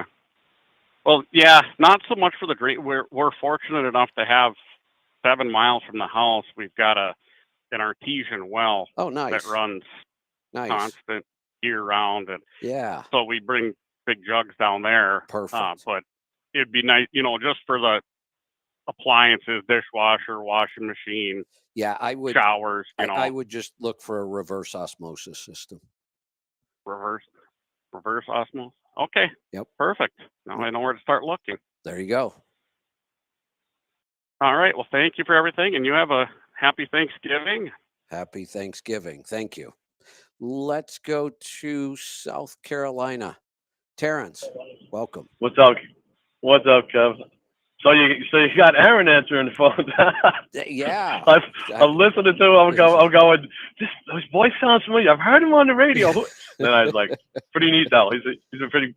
I talked to him for a little bit. Real good, real nice guy. Oh yeah. So you know that already. He's been in business with him. No doubt. It was nice to talk to him though. Yeah, I think this is the first time he's ever screened calls, which seems odd. Just about everybody in the company ends up screening calls at some point. Yeah, it was funny though. Wait, I went. I just thought of something. Go ahead. It's very possible the only person left in the company that has never screened calls now is me. Uh-oh. Well, you can't do that and be on the air. I mean, you could, but you don't know what you're going to get. Be a little odd, yeah. So I went up to last week, and I went to my granddaughter's first birthday, so I flew up out of Myrtle Beach up to Newark, Yeah. But before I went, I was feeling not sick, but just I knew I was tired, from the week. So I had that nasal spray, I've been using it on and off. So I just loaded up on it before I got on the plane. I meant to take it with me, but I left it home. So I get up there. Both of my grandkids were sick. And I took my vitamin D. I took my copper with me. And I'm like, man, I want to take my Sovereign Silver and my copper, but the bottle's too big. Yeah. There was, I couldn't take it on the plane. Right. So I'm like, all right, I just loaded up on stuff. When I got home, I started feeling it in my throat on Monday a little bit, and I just overloaded on that copper and the nasal spray. And I'm telling you, that stuff is amazing. I knew it was good. I knew the copper was good all along ever since I've been using it. But just when so if you read that, it tells you, if you know you're getting sick, you just overload on it, Yeah. and it Yeah. works. So I don't know if anybody's using it or is worried about it. The stuff is amazing. Yeah. Amazing. This is a good time of year to make sure you keep some of that around. Yep. And the nasal spray is so easy. It's just a couple squirts, and like I said, my throat is almost gone, and Excellent. it doesn't hurt. I mean, I was hacking up a little bit of green phlegm yesterday, and pretty much now it's all gone. So Excellent. stuff works. Good to hear. All right. Thanks for everything you do, man. Have a good holiday. All right. Happy Thanksgiving. Good to hear from you. Let's go to North Carolina. Matthew, welcome. Hey, Kevin, how are you doing? Good. What can I help you with today? Hey, would you be able to direct me to how to start keto, kind of like a book to listen to or read? I did it before. I was ketogenic, and I kind of fell off, but it felt like the food I was eating was just like, I don't know if it wasn't right. It was kind of like learning how to walk again. But Yeah, my family has like AFib, blood thinners, and high blood pressure, so I'm trying to stay away from that. So I don't know if you can recommend like a good multi-supplement also. I will be taking your course because I do have questions about business side too. Okay. I just paid off my truck, etc. But a bunch of questions I have, but I'll probably be joining your course hopefully beginning of this year or coming up. Okay. So But if you can direct me now. let's talk about how to eat. Let's see if we could do this without even a book anymore. I try to simplify things as much as I possibly can. I love people reading. I think the more you read, the more you understand this, the more it helps you stay strict with it. There's lots of good books. I would actually, not specifically about keto, but it's going to cover this topic really well. I might have you start with like Jason Fung, the obesity code and the diabetes code. What's his last name? Fung, F-U-N-G. He's a doctor. F-U-N-G. His books are really, really easy to understand.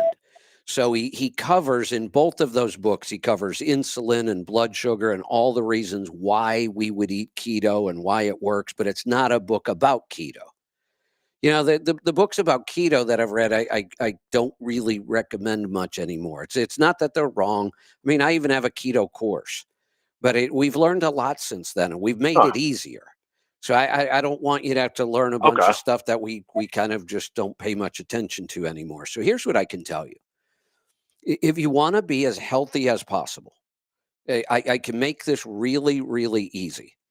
Number one, the vast majority of everything you put in your mouth should come from an animal. That's how we start. That's pretty simple, right? Okay. Meat, eggs, right, fish, dairy. That should be the bulk of your diet. At least 90% of your diet should be meat, fish, eggs, and if you tolerate dairy, some dairy. That will take care of about 90% of your problems. If all you did was listen to that one thing I just said and you actually did it, about at least 90% of your health problems are going to go away. Okay, and I can obviously add avocado and stuff. Exactly. Now it's fine to like kind of cold turkey like that. There won't be any like.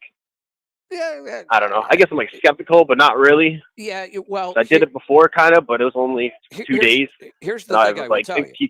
Toasted. If you were to eat, like I just said, 90% of everything that goes in your mouth comes from an animal. You do it for 7 days, you're going to notice a significant difference. It's powerful. Will you have some negative side effects? You might. I will tell you, if you do this, when you do this, drink plenty of water and liquids. And let's just throw in, you also asked about a daily. Cardio Miracle. Hands down, if I'm only going to recommend one thing to take, it's going to be Cardio Miracle every day. I would have you take 2 of them a day. And it's a powder that you mix in water.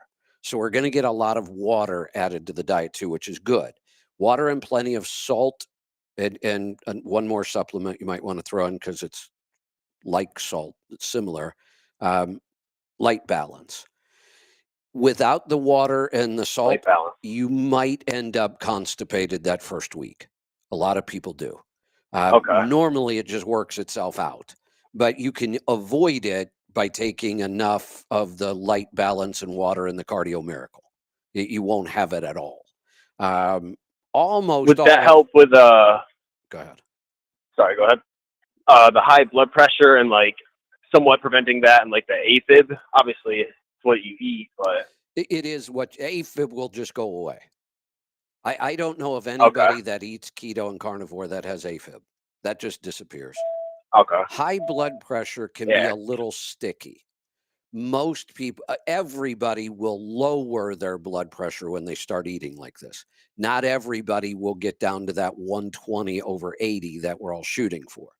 Cardio Miracle will get you down there.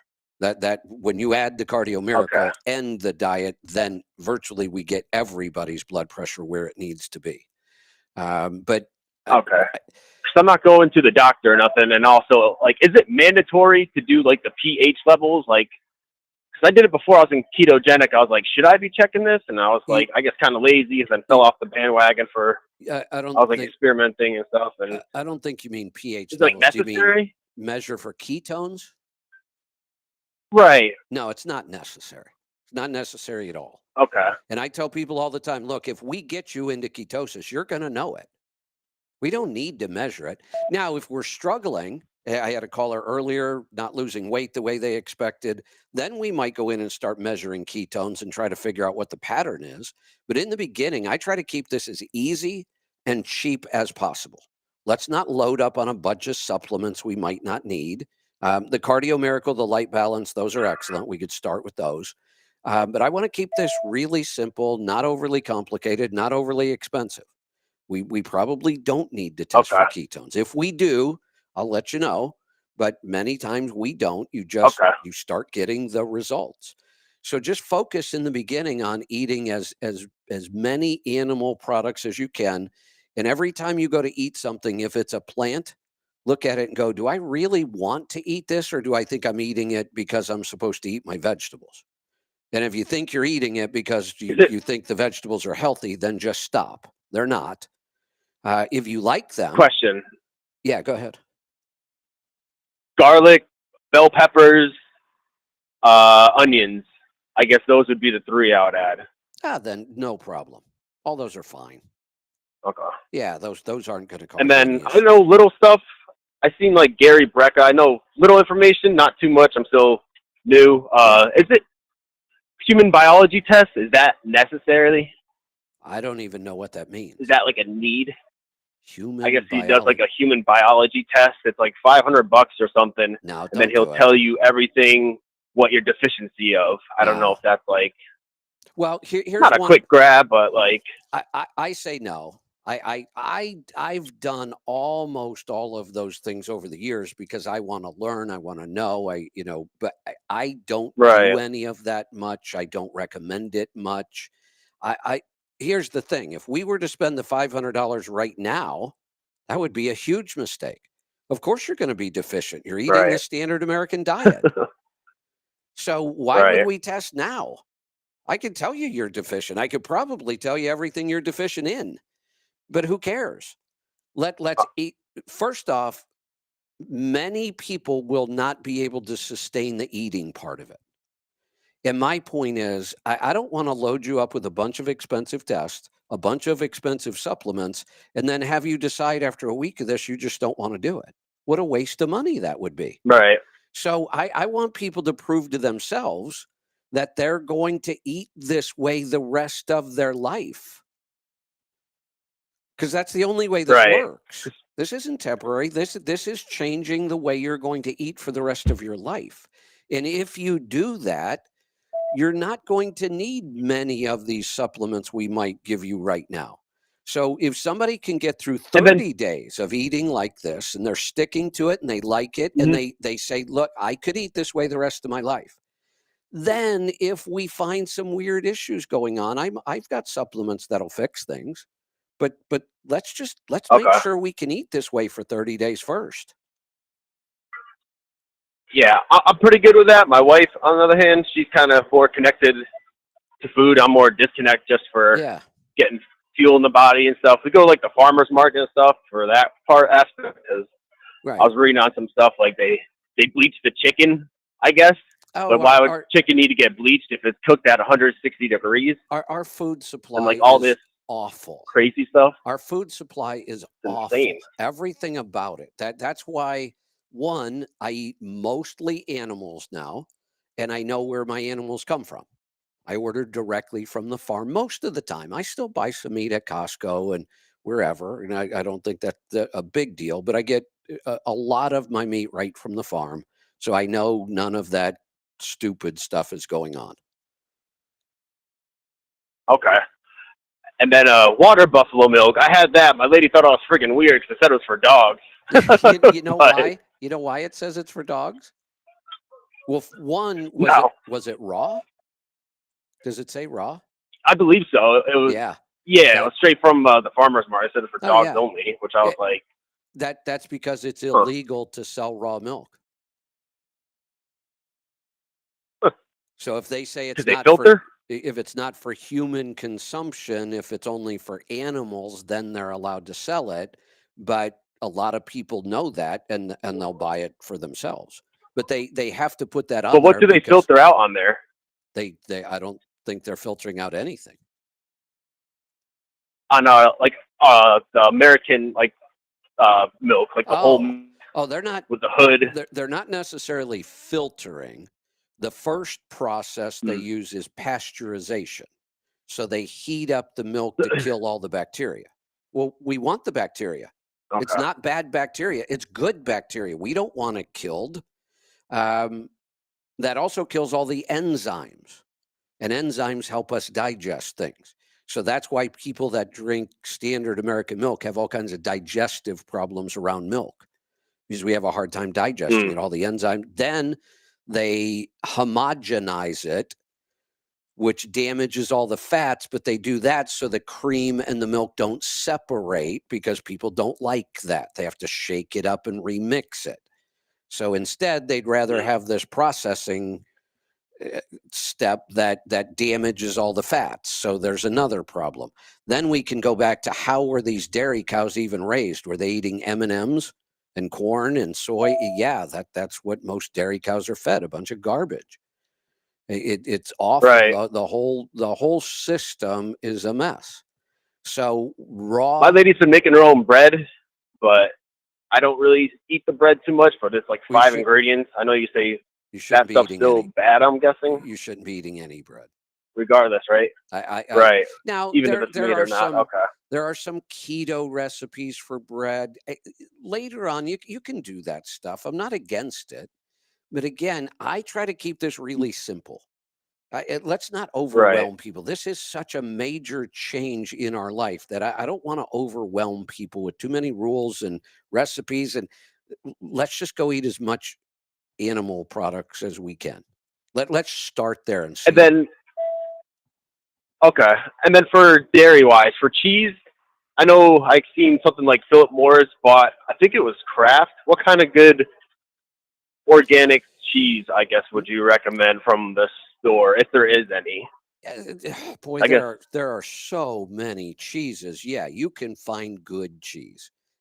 Even the standard Kraft kind of stuff. Not American cheese because it's not even really cheese. But cheddar. A true cheddar cheese should have milk, salt, and rennet. That's it. 3 ingredients.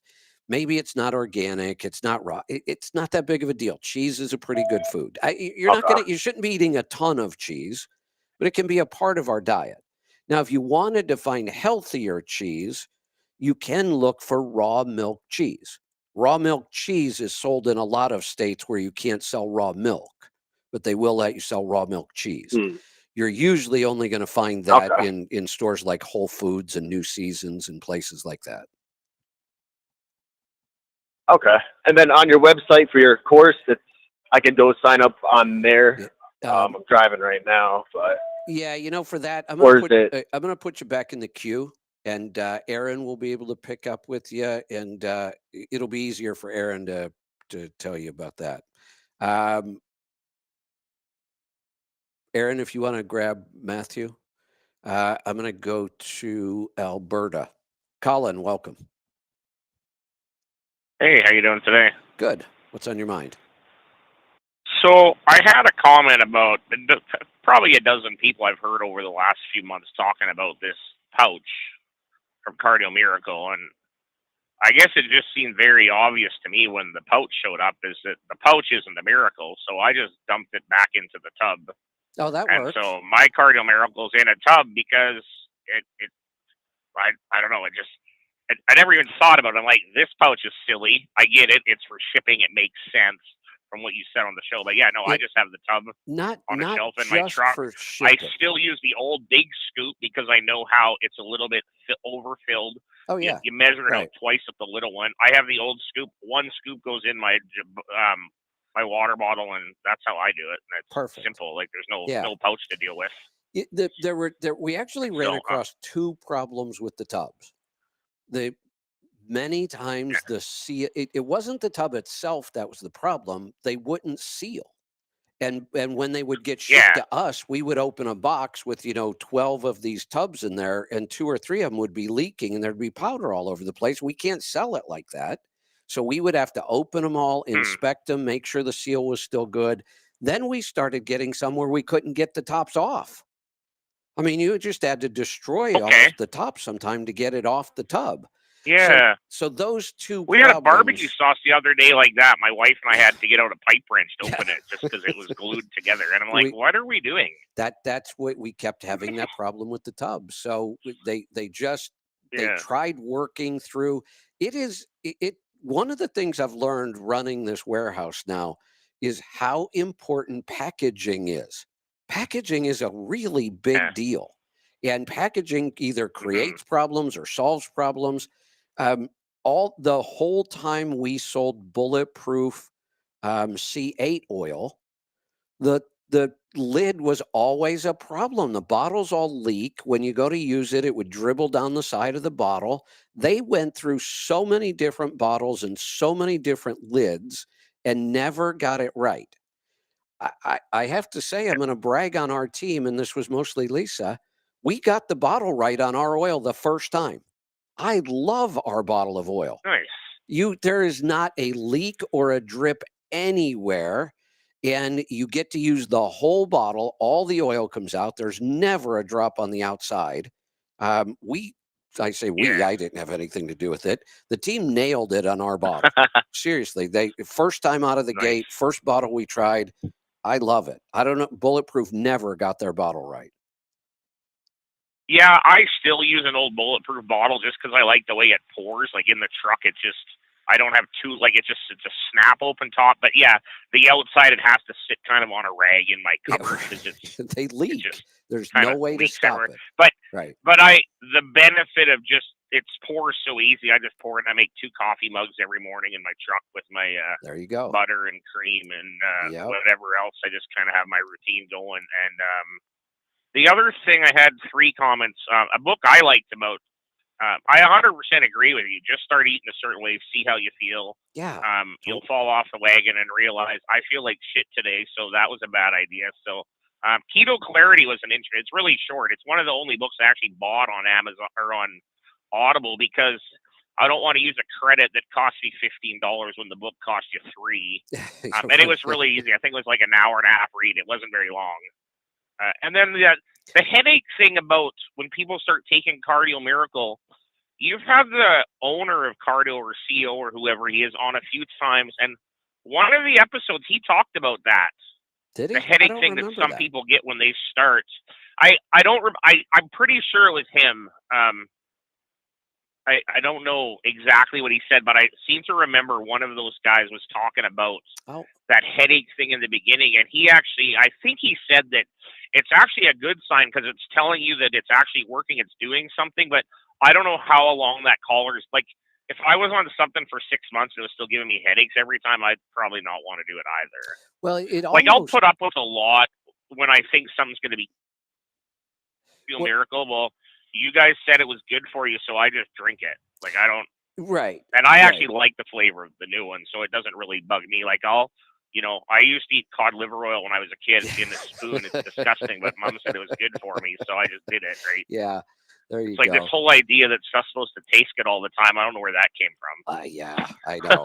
I know. But so I think with Herschel, this was a thing where he was taking it. It wasn't giving him a headache. And then all of a sudden I wonder if it's the new formulation that did it. But yeah, I don't know. And what he's describing is, I think, sounds more like an allergic reaction. It could be what we call a healing reaction. And if that's the case, then the idea is you should try to push through that and see if you can get it to go away. Yeah, and which brings me to the next thing I was going to talk about anyway. That's still on my list. I didn't get to today. When we had Lori Martin Gregory on about a month ago, she talked about the liver flush. And I said I was going to do that because this one I've been looking for a detox that I can recommend to people without needing them to go through the coaching program. And detox programs can be pretty rough sometimes. Yeah, and I've never been a big fan of doing a lot of detox. Our bodies should detox naturally. Unfortunately, our world has become so toxic that I think our body gets overwhelmed. So I am now thinking I want a detox program that I can do as often as I need to, because I think we probably Well, she said it was like 3 or 4 times a year. Like every 3 months, she said you should be doing it. Right. And that's why something like that. Like it seemed very often. I'm like, that's weird. She's like, oh yeah, I do this every like whatever 6 or 12 weeks or something. She was doing it. Right. And the actual process is you do, like I did a detox last week, and I'm not doing a detox this week, but I'll do one next week, and then I'll take a week off, and then I'll do a third week. So the detox is actually 3 weeks of detox with 2 weeks in between. And then you might do this like once every quarter. And when you think about that, that's pretty often. But I am now starting to believe if we want to be really healthy, we can't avoid the toxins. It's impossible now. So I would think if you were being very clean eating, that after a while, like maybe once you're into it for like the 5th or 6th time, I'm sure that it's got to be a little bit different. Maybe not. Maybe our environment is so contaminated that it was. I think you're right. And one of the things I will say, I did the detox last week. Almost all of the effects are negative. The one thing I noticed, and I don't know, it's just one time, but Herschel was on earlier talking about that kind of nervous energy, that restless energy sometimes we get. And if I eat too strict keto, I get it, and I can't kind of wind down and relax the way I want to. The one thing I noticed was by the 3rd day of the detox and ever since, I seem to be much calmer. I don't seem to get those bouts of that restless energy like that. So that's one positive change that I noticed. But most of the effects have been negative. I mean, I could tell I had a liver. Like I knew it was there. I was feeling it, like something's going on. It wasn't horribly painful, wasn't uncomfortable, but I just realized I can feel my liver, like something's happening. Yeah. And clearly you're going to go through some digestive stuff. I mean, it's also a really good digestive flush. So on that 3rd day, you should make the 3rd day a day off. I wouldn't, should try to time it so that 3rd day is a day off. Now I'm thinking that the next detox I probably won't feel as much, but I don't know. Maybe who knows? That's why I don't like to put this stuff out till I've experienced it myself. So I'm not really ready yet we're going to get the products in our store. I'm about 90% sure this is the detox protocol I want to settle on. But I want to do some more testing and check a few things. Nice, that'd be really good. I remember hearing that show with that lady, and it was very kind of like you hear something that you've never heard of, and you're like, wow, how did I not know that this was a thing? I know. I Kind know. of, Right. So I yeah, I'm that's such a.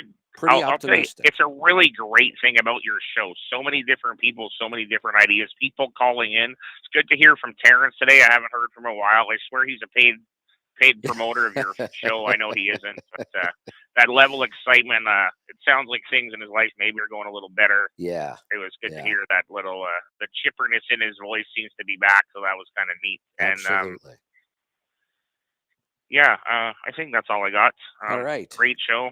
Aaron and I are working through some issues with the app not letting me listen to the show, but fortunately I can listen to it on X when it's live, so that's good. Yeah, a new update came out. He's hoping that'll fix my issues. I gotta fix it here today when I stop driving. But all right, trying to get to Edmonton to have the rest of the day off. So good thanks, Kevin. stuff. Have a great day. Yeah, have a good Thanksgiving. Let's go to.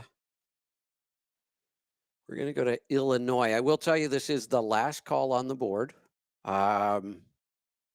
If you want to talk, give me a call. If not, we'll wrap it up and we'll start the Thanksgiving holiday. Austin, what's on your mind today? Hey, I just wanted to say something. I know we talked a while ago about I had told you that I felt tired a lot throughout the days, and I felt like even though I was getting rest, I was still feeling tired. Well, I decided, I was taking those nicotine patches called Zins. I decided, well, maybe that's what's doing it. And I stopped taking those a week ago, and what a difference. That was it. I don't feel tired anymore. That'll do it. That there are things that will enhance our performance. Caffeine can do this. Caffeine makes us think better. We perform a little better. But there's always a downside that better performance may come as you may, drop off a little after the caffeine wears off, and then you got to take more caffeine again.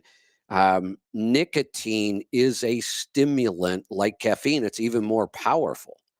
But there's a price to pay for that. You're going to get the better performance when you're on the nicotine, but there's kind of a crash after you come off the nicotine, and then you take more, and nicotine can be really addictive. Oh, yeah. I mean, I felt like even when I took it, I felt like sometimes I'd get kind of tired when I just put one in my mouth and let it dissolve. I felt like I would just get tired almost right away. That's I don't know if there was some kind of a reaction that my body had with it. That's kind of your body saying, look, this is a stimulant, but you don't really have the energy for this right now. Oh. Huh. But sometimes I take it and get a boost of energy, but other times I take it and I just feel and so most tired. of the time you should. But at some point, your body's kind of worn out and says, look, you can give me all the stimulants you want. It's not going to work anymore. Okay. Well, yeah, I mean, I've noticed a big difference in just a week's time. Good. And I feel way better. But yeah. I like I the can't fact believe that you experimented on your own and you learned something. Yeah. And I mean, just eating better too has resulted in not feeling as tired. I'm trying to stick to the carnivore only. Are you using Mind Fuel? Well, funny thing is, I ordered a bunch of that, and I ordered a bunch of the Cardio Miracle, and somehow it got shipped to the wrong address. So I'm trying to figure out how to go get that. Do you need us to help? Well, it's already been delivered to their house, so I don't think there's really much that you guys can do. Okay. It's just shipped to my friend's mom's house. I don't know how that happened, but I'm trying to get over there and get it. Yeah, if there's anything we can do, just let us know. But the Mind Fuel will give you the energy. It's not a stimulant, though. Mind Fuel is it is energy. Stimulants don't provide us with energy. Stimulants just stimulate our nervous system, but they don't really provide energy. That's why sometimes if your body doesn't have the energy available, the stimulant makes you tired. It's trying to stimulate your nervous system, but your body doesn't have the energy to be active. Mind fuel is energy. It's not a stimulant. It's just going to provide you with ketones, which your body can use as energy, and good fats. So you don't burn out from this. Okay. Well, that makes sense. I need to get that mind fuel. What would you do? Put it in your coffee, or would you just drink it straight up? I wouldn't drink it. Drinking oil is not pleasant. There's a lot of things you can do with it. I put it in my coffee. I'd love it in my coffee. That way I'm getting it on an empty stomach. There is the stimulating effect of the caffeine, but it's a small amount. And the caffeine and the ketones together, I feel really good. I have lots of energy. My brain thinks better, but you don't burn out on it. That's that. So, I mean, you can use it. You could make mayonnaise with it. If you've ever seen my mayonnaise recipe, there's a lot of oil in mayonnaise. You can use mind fuel for that. If you eat salads, I really don't eat salads anymore. But when I did, I make my own dressing because all the dressing on the market's garbage. I would use mind fuel to make the dressing. Oh, wow. That sounds pretty good. Could I cook my food in it? Yeah. Yeah, you can. It's a good stable oil. Okay. Now, yeah, I wouldn't. thinking. Let me clarify that. You can cook your food in it. I wouldn't. And the reason I wouldn't is because that's a really expensive cooking oil. There's so many other good fats you can cook in: beef tallow, butter, ghee, duck fat. There's all kinds of good fats you can cook in. I would not use mind fuel for a cooking oil just because it's too expensive. Okay. How would you go about in the morning when I cook bacon? There's all that bacon grease and that bacon fat. How's cooking food in that? Is that good? Absolutely. Yeah. That used to be my favorite thing about camping. That was like a camping tradition. When I went camping, I wanted to get up early, start the fire, and make breakfast. And the best way to make breakfast when you're camping is in a big cast iron skillet, and you cook your bacon first, and you just leave all that bacon fat right in the skillet and cook your eggs and potatoes or whatever else you're going to have right in the bacon fat. Absolutely. Okay. Well, that's usually what I've been doing, but I didn't know if that was that was a good way to do things. That is basically free cooking fat. You already bought the bacon. You just save the fat. Now you're not paying anything for your cooking oil. Okay. Well, yeah, I definitely want to try to get more of this carnivore and stop because, some days I have a slack day where I'm like, oh, I just want something quick, and I'll go into the truck stop and grab something, and then be on the road. But I got to get more strict on it. Yeah, I can't have slacking days. And you can also develop strategies for those times when that happens. Think about this. Almost every truck store I've ever been in, truck shop, stop, wherever you are, convenience store, most of them at least might have some deli meat somewhere in the case, right? Yeah. And usually some sliced cheese. And we can usually find some decent beef jerky that doesn't have a bunch of junk in it. You may even get lucky, find some hard-boiled eggs. But I can almost always go into anywhere and find some deli meat. Yeah, that's true. Roll up some deli meat and some cheese. Sometimes, yeah. Yeah, sometimes I just crave candy for some reason. I just get addicted with it, and I have to have it. No, I don't know if that's that. There's a reason. Sugar is addictive, highly addictive. Okay. Yeah, it is. I mean, they must put something in it to make you addicted to it. No, sugar itself is addictive. And the reason is sugar, if we go back to hunter-gatherer days, sugar in the wild is extremely rare. Go out in the woods and tell me where you're going to find something sweet. Well, you might find some berries, but that's it. And are berries really all that sweet? I live in the berry capital of the world, just about. All the berries grow here. Wild blackberries here are a nuisance. They spread so much they're hard to get rid of. Berries are really not that sweet. And berries, I mean, the blackberry season is less than 3 weeks out of the entire year. So it's pretty hard to overdo berries. And let's think about this. Most berries ripen late summer, early fall. Have you ever seen how bears put on hundreds of pounds before they go hibernate? How do they do it? By eating berries. They eat huckleberries. Yeah. Yeah. Yeah, that's how they put on all that weight. So we crave sweet. All of us do. It's a human thing. We crave sweet taste, and it is addicting when we have it. It wasn't a problem through most of history because it's so rare you can't overdo it. But now we are surrounded by sugar. It's everywhere. It's in everything. And if you look at the progression, we used to only put sugar or a sweetener in sweet food. Now we put sugar in savory food. Is there a so I'm trying to get away from eating sugar completely, but I really like to drink like fresh squeezed lemonade. Like it's one of my favorite drinks. Is there a way that you could do healthier sugar, or I would you just try allulose. Allulose. Okay. Allulose. You can get it on Amazon. You probably find it in health food stores. You might find it in some grocery stores in the supplement section. Or allulose is a natural sweetener, not an artificial sweetener. It's natural. It's very low glycemic. It's not going to spike your blood sugar. A little bit. All sweeteners will, but not much.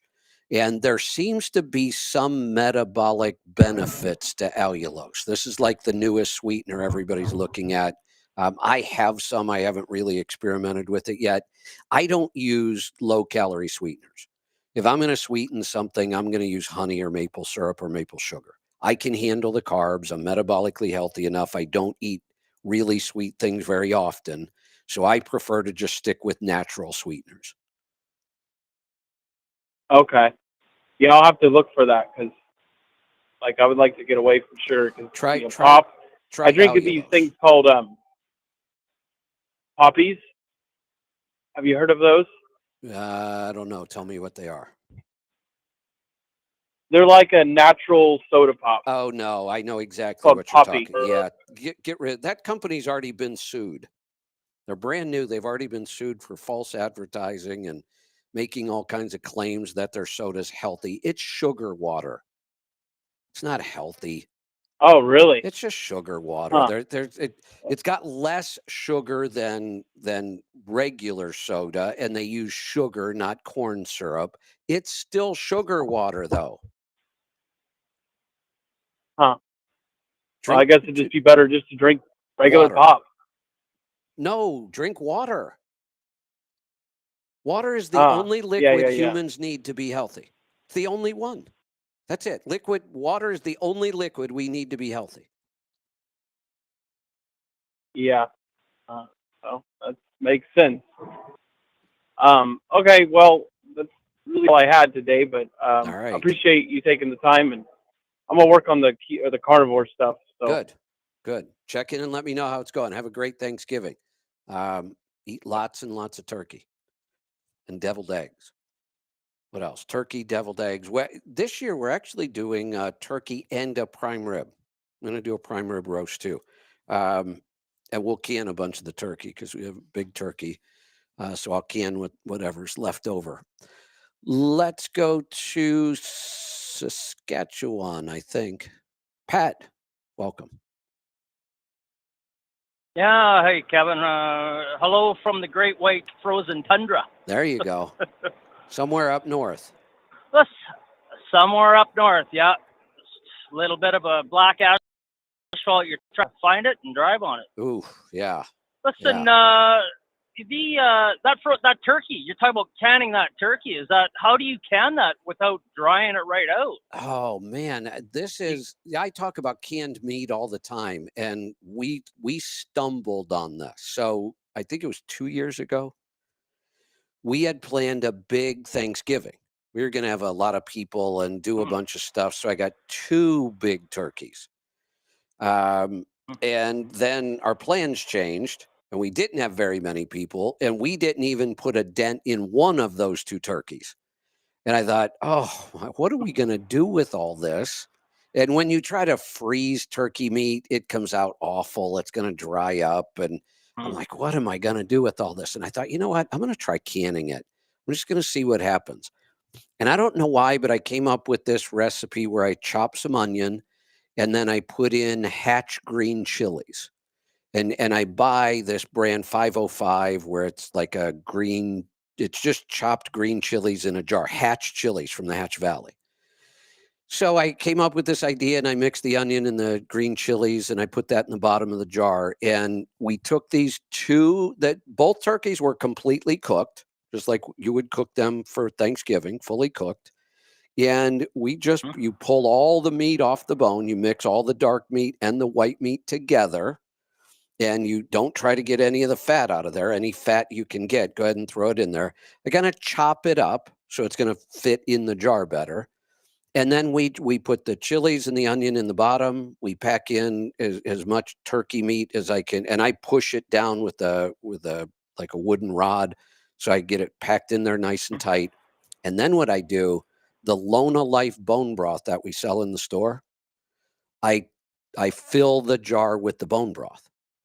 And the turkey is the best turkey you have ever eaten in your life when it comes out of this jar. It intensifies the turkey flavor. The broth keeps it, and the fact that you're mixing the white meat and the dark meat, because dark meat usually doesn't dry out. It's got a lot of fat in it. So between mixing the dark meat and the white meat and then packing it in the broth, it's never dry. Well, what would your time frame be on that then? For like, would that just be a water bath or is that a pressure can? It's either one. And I actually, my setup now, so I have one of those 3-burner Camp Chef propane table kind of things that I absolutely love. 3 big, powerful burners on this nice table. So I have my pressure canner, and I actually have 1 water bath canner, and I'm hoping another one shows up today. So I can then do 3 batches of meat. And 1 is being pressure cooked and 2 are being water bathed. Even though it's cooked, the turkey, that does not change the time you process it. The time you process for canning meat is always the same. And here it is. There's 3 numbers you need to remember. If you are pressure canning pints, it's 75 minutes under pressure.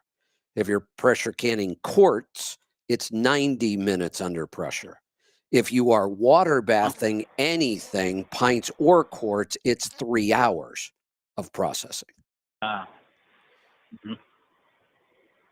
So I guess it's not much different than just doing like a turkey soup, because normally I would boil out the bones and get my broth, and then I could use that for my broth instead. That's the other thing Lisa started doing just recently is now when she roasts the turkey, she also makes a really good turkey bone broth. And then we do use that bone broth to can. And then we have a bunch of bone broth left, and I can the bone broth too. You can can the turkey broth. Yeah. Well, so Kevin, when you're doing the broth, like, so I do not pressure can or water bath the broth. What I do is I'll dump it into the mason jar after it's filtered hot, and it'll seal itself. And that should be fine enough, you would think, because even in my fridge, I still check it now and again, make sure it's still sealed. Here is the danger. And I do want to make you aware of this because there is a danger here. Now, you could do this 100 times and get away with it. What we're concerned about with canning is botulism. Botulism is very different than bacteria. If you get bacteria in the jar, you're going to know it. Mold will form. It will build up pressure. It will smell horrible. If your canning goes bad and you get bacteria in there, you're not going to eat it. Botulism, though, there's no indication that we have botulism in our food. It doesn't taste, it doesn't smell, it won't grow mold. There's no indication whatsoever. Botulism can kill you. The reason we process canning for as long as we do, 75 minutes, 90 minutes, 3 hours, is because in each process, we have to make sure we're heating it up hot enough and long enough to kill any botulism spores. Now, the reason you can get away with this sometimes is whatever you were cooking, there just were no botulism spores present. So you're fine. But you never know. There's no way to know if it's in there. And if it's in there and you can it improperly, it can kill you. So do you think I would get away with like a rolling boil for 10 minutes on that broth for it to seal? No. Okay, It is 3 Anything hours. with meat. 3 hours at temperature to kill botulism. 90 minutes under pressure to kill botulism. Now, bringing it to a boil. Even with no meat. Even with no meat. Yeah, okay. Yeah, interesting.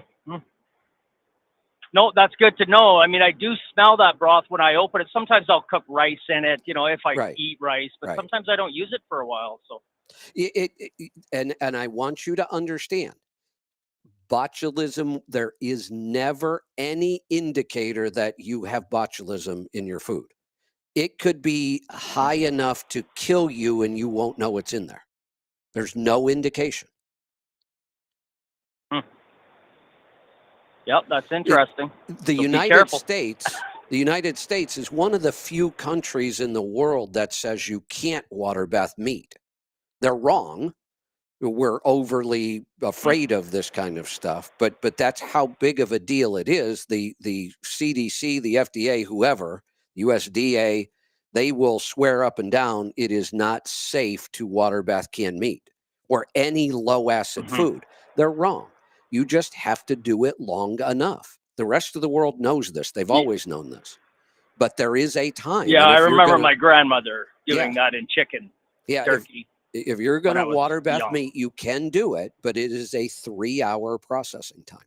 Now, in reality, it's about the same total time. My pressure canner needs quite a bit of time to come up to pressure, and that has to happen with the food already in it. With the water bath, while I'm processing my jars, packing my jars, I can already have my water bath canner coming up to boiling. Now I just go drop my jars in. That starts the 3-hour time limit. And when it's done, when it's water bathed, all you do is take your lid off and pull your jars out of the water with the rack, and you're done. So it might be 3 hours, but by the time my pressure canner comes up to temperature and pressure, that takes about a half hour. Then if I'm doing quarts, I have an hour and a half of processing time. That's 2 hours. And it takes at least an hour for the temperature to come down after I'm done before I can even open it. Now I'm over 3 hours. So it's almost the same amount of time no matter which method you use. Yeah, interesting. So I was getting ready to buy a second canner. Like right now, I have 12 chuck roasts that I want to can. Well, that's going to be at least 3 batches in the canner. And I was going to buy a second pressure canner. And I thought, why? They're $500. Why don't I just go buy another $60 water bath pot? So now I have 2 of those and 1 pressure canner. I can run all 3 of them at the same time. So I can now do 21 quarts of meat at a time. That's a lot of meat. Well, that's just how you roll, Kevin. I know. You know, you're all in. I'm all in. That's right. A little out of control for some people. I've been told I'm a little extreme at times. Yeah. Listen, Kevin, the reason I called is that there should be some warning signals or signs to this way of life, the way we eat, you know, because some people you just cannot reach. I know. You could give them the key to health and happiness. You know, I'm speaking from experience after 19 years of marriage to a woman who was 13 years younger than I. That's a long story on its own, but 2 kids, and then boom, 2 years ago, everything went sideways, and I could tell that it seemed like it was just too much for her to get her head around. Yeah. You know, like it was just you know, and even now, after almost 2 years later, you know, she's had a miscarriage with someone else now, and you know, the headaches. And now I can see it in the children as well. Yeah. And I cannot push too much and control it too much It just feels like you're driving down a 4-lane highway in the opposite direction, trying to reach people. That's a good analogy. You know, And again, I'll go back to human nature. When we experience these benefits, I don't even know how I want to say this right. I can't think of anything I have done in my life, any other decision I have made that had anywhere near the impact that this had. Nothing even comes close to how much this changed my life to start eating this way. It's hard to describe to people because you start to sound like a lunatic. And I get it, but you want people to experience this. It's so frustrating because sometimes the harder you try, the worse it gets. But I hear the frustration in people's voice, and I experience it every day. I want everybody to know this. yeah, that's why I think we're that warning sign or warning label that I would give for advice to people is you almost have, hey, even though you think you share all that with them, some just will not and are not ready to give up that life of carbs. Right. Or sugar. Right. Yeah. I have to believe, and maybe I'm wrong about this, but I have to believe if people would experience the true benefits of 1 month of eating properly, 1 month, I have a hard time believing anybody would go back to eating the other way. Although I know it happens.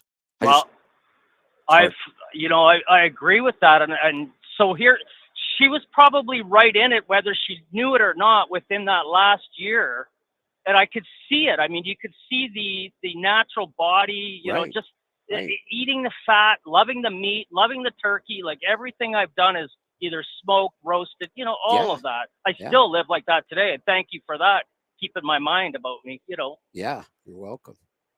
Now I know, but it's I frustrating. can tell now that she's gone off, and then obviously like I asked my son last weekend, what did you have at your mom's on last Friday? Oh, I had 5 pieces of pizza. It's like, oh, you just cringe. You know what I mean?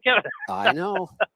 I know. And you watch all of this. You watch them. Oh, I have to go to the doctor. Oh, my doctor's putting me on this prescription. Oh, I just developed this condition. And you know what's going on. It is all food. None of this stuff is necessary. None of these prescriptions, none of these procedures, not all these visits to the doctor. We are not supposed to be sick. No. I mean, even just the first book that you recommended, I remember probably 3 or 4 years ago, I picked it up on audio, and I think I listened to it twice on the road. And then I thought, you know what, I'm going to put this in the house and let it play while we're cooking and whatnot, so that she could hear as well what I'm hearing. I know. And people would always ask me in the beginning, not so much anymore, because I talk about, I have not touched a grain. I'm strict about this. And they would wonder, how are you so strict? Well, it's not that I have crazy willpower or anything. I'm no different than anybody else. I think the difference was in the beginning, there was never a day that I was not reading about this. Not one day would ever go by without me opening a new book, reading a new research paper, reading another blog post, listening to a podcast. There was never a day that I didn't do that. And when you are surrounded by it all the time, I would look at that food and think, oh, hell no, I'm not going to eat that ever again. Yeah, like, I phoned you not long ago about serious hip issues, and I was actually indulging in the berries from one of the earlier callers, and I was indulging where I thought, I needed more carbs. Well, basically that's natural sugar. Yeah, right. And it's an inflammatory food, especially if it's taken like an addiction, and which I think I was doing. I gorged. Right. And it's been almost a month and a half, and now it's cleaned right up, Yeah. Well, and we were similar to the bears. Hunter-gatherers would gorge on berries. And part of the reason was the more fat you could put on before winter hit, the higher likelihood that you'll actually survive the winter. We just like the bears. We would fatten up before winter, and it was berries that helped us do it. Yeah, but in the truck, I think you're sitting for so long. Oh, yeah. That, I'm not saying it's a good idea, because you don't need to worry about surviving winter. There's always food at the store, right? I mean, that we don't have to try to survive winter anymore. So, right, we should not be trying to fatten up. Mm-hmm. Well, and I was eating store-bought yogurt, plain yogurt, obviously, but it was still you could see the sugar in it. Yep. Now I'm actually making the El Ruderai. I actually left on this trip, but this time I used A2 for the El Ruderai. I'm not sure how it's all going to turn out, but good. Yeah, I had on my coaching call the other day, I had an exciting call. It was a woman, they run a small family farm, and she was asking me if raw organic A2 milk would be good to drink. And I'm like, yeah, that's like the holy grail of good milk. I mean, that's about as good as it's going to get. The A2 milk is much better for us. You're raising it yourself and you're consuming it raw. Yeah, that's the best possible version of dairy right there.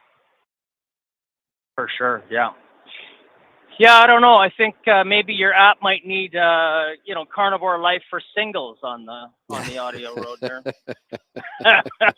Because I'll tell you, I've dated one girl since, and it's an absolute nightmare. Yeah, just to go for dinner and watch this stuff and listen, and and she's thinking that I'm antisocial because I don't want to eat her muffins or have toast, or it's difficult. Here's my advice. Start attending health conferences around keto and carnivore, and use that as your entry into dating. Yeah, maybe.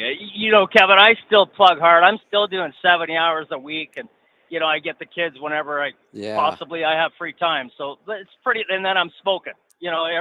Everything's planned right down to the 2 days, 3 days, or whatever I get. Right. Yeah. No, I get it. Yeah, I get we'll it. see. We'll Yep. see. But Hey, I'm thankful for you, Pat, and everything you do, and all your guests, and even the callers. I don't know if you know this or not. I could put you back on with Aaron. Do you know the story of how we got together and what Aaron was doing when we met him? No, I'm interested. Oh, yeah. So, Aaron, have you ever seen the website? They used to advertise this a lot. I haven't seen it in a while. Remember the website Farmers Only? I don't know. I do one on Facebook that's local farming stuff that I buy food from. No, but that's about it. Farmers Only. We used to see an ad on TV all the time for this. It was a dating site for farmers. Well, when we met Aaron was running a dating site for truck drivers. Is that right? Okay. Well, there's more of a story behind it. It wasn't really his idea. Well, he better not phone me back. It wasn't really his idea. Aaron owned a company that did web design. Him and his partner would go in and build websites for people. His partner did a lot of the design work. Aaron did the programming work, and they would build people. And they built this site for this guy, and it was a trucker's dating site. And the guy was struggling to get this business up and running. So, he was sometimes behind on paying his bills to Aaron. And then he died. And his widow knew nothing about the business and didn't want the website. And they still owed Aaron and his partner a bunch of money. And she said, look, I don't have any money. She said, I'll give you the website, though. So they took the website and they were going to try to make some money at it. So we ran into him at a truck show. They were at the Las Vegas truck show trying to get this thing up and running. And that's when we met him. And I saw their design work and their programming. And I said, we need these guys. Yeah, interesting. Obviously, he got rid of that now. Well, actually, letstruck.com was the site. Okay, yeah. So it revamped. It just became our website as letstruck.com, and it's still the same website we use today. And there are no dating apps on it anymore, I'm sorry to say. So, yeah. Well, there you go, Aaron. If you're listening, there's a little tidbit. Get busy. That's right. Oh, wait a minute. No, I Wait a appreciate it, minute. Kevin. Oh, no. Aaron just reminded me. I forgot about this. We actually own the website. If you type in this website, it will actually direct you now to letstruck.com. But the original URL, get this, the original URL was truckersloveconnection.com. Awesome. Isn't that awesome? So All you right, can Aaron. you can go type in truckersloveconnection.com and it'll take you to Let's Truck. All right. There you go. I won't type it in because it's two hands on the wheel today, Kevin. Well, here's the other thing you might want to be careful of. You start typing that stuff into your browser, you never know what kind of emails you're going to get. Oh, exactly. Yeah. Exactly. Yeah, I don't know. It's a tough thing out here. I mean, I'm 54. You know, I think I'm more like 44 or 40, but Right. it's, women my age, I mean, it's out of control. And here's the thing. This might sound bad, but I would be very, very careful. If I were, in the dating world now, I'm glad I'm not. It would be really difficult because I just have to be honest. I don't want to spend the rest of my life with somebody that's going to eat that way. I don't want to go through what they're going to go through. I figured this out quickly on this last one I started dating. I mean, I tried hard, but there's just no way. There's no way I'm going back. No, I don't want to go through all the things they're going to have to go through health-wise. We know it's going to happen. Yeah. Yeah. I mean, even me, if I cheat on like popcorn, butter, and salt, if I eat 2 nights of popcorn, I can feel a little bit of inflammation going on in either a shoulder or a knee. Just, clean it up for the week and it's gone. Yep. You can experiment with this stuff. I've done it. I'll say, look, I'm not gaining any weight. I can add carbs. I don't gain any weight. But at some point, after a couple days of just adding some carbs, and they're not unhealthy, they're just more carbs, I start to notice either joint or muscle pain or both. And then within 1 day of stopping it, it's gone. So it's clear to me, it's happened so many times. I know there are things that I could eat that most people would look at it and go, well, that looks pretty darn healthy to me. Yeah, it's not, though. It's not, though. Yeah, that's right. Very accurate. And that was interesting that you talked about that histamine stuff there. Sometimes I wonder if maybe that's what's going on, because I did start adding some carbs thinking, well, I'm not sleeping more than 5-6 hours. And sometimes that drives me crazy. I know. And I would like to just sleep 6-7 hours solid would be nice. I can't even imagine what it would be like to sleep a solid 7 hours. It's been so long since that's happened that, that is the one thing I'm still, one of the reasons I'm doing the detox. One, I just think our world has become so toxic that if we want to be really healthy, we are going to have to do some sort of a detox. So I'm working on something that I can just recommend to people and say, here's how to do it. Here's the products. Here's the kit. And you can do this on your own. Right now, I really don't like to work with people on detox unless I'm doing it in the coaching program. But I'm pretty sure now I can develop a program that I can say, here it is. Just do this once a quarter, and we won't have to worry about all these toxins. So that's kind of where I am on that right now. And I'm hoping that maybe, and it's just a total shot in the dark, it's a guess, that maybe there's some toxins that I'm storing that are interfering with my sleep.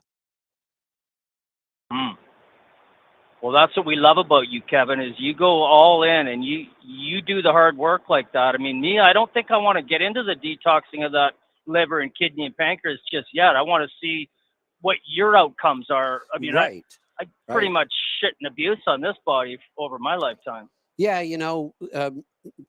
just yesterday or sometime this week, Lisa looked at me and she said, when are you going to release that detox protocol? And I said, well, I can't release it till I finish it. And she's like, but everybody wants to know. They're asking. And I'm like, I'm not ready to tell them yet. I'm not done. You take your time, Kevin, honestly. Let's get this one right. Yeah. That one makes me nervous. What makes me a little nervous too. And it was, I promise you, well, I can't promise you this because I've only done it once, but my experience was you're going to know you're doing something. Mm-hmm. I mean, just the fat digestion, coming on board with that. I mean, it probably took me a year. I was getting concerned because, I mean, it was like you got to be close to restrooms. I mean, near the end, it was you could control, but the oily movements was like, does this ever end? Yeah, well, right. You know, right. But it's trying to get fat adaptive or get rid of the oxalates. I mean, you just don't know how long your body takes. Well, yeah. Now we're starting to understand that the oxalates take years to clear out, and so do the seed oils.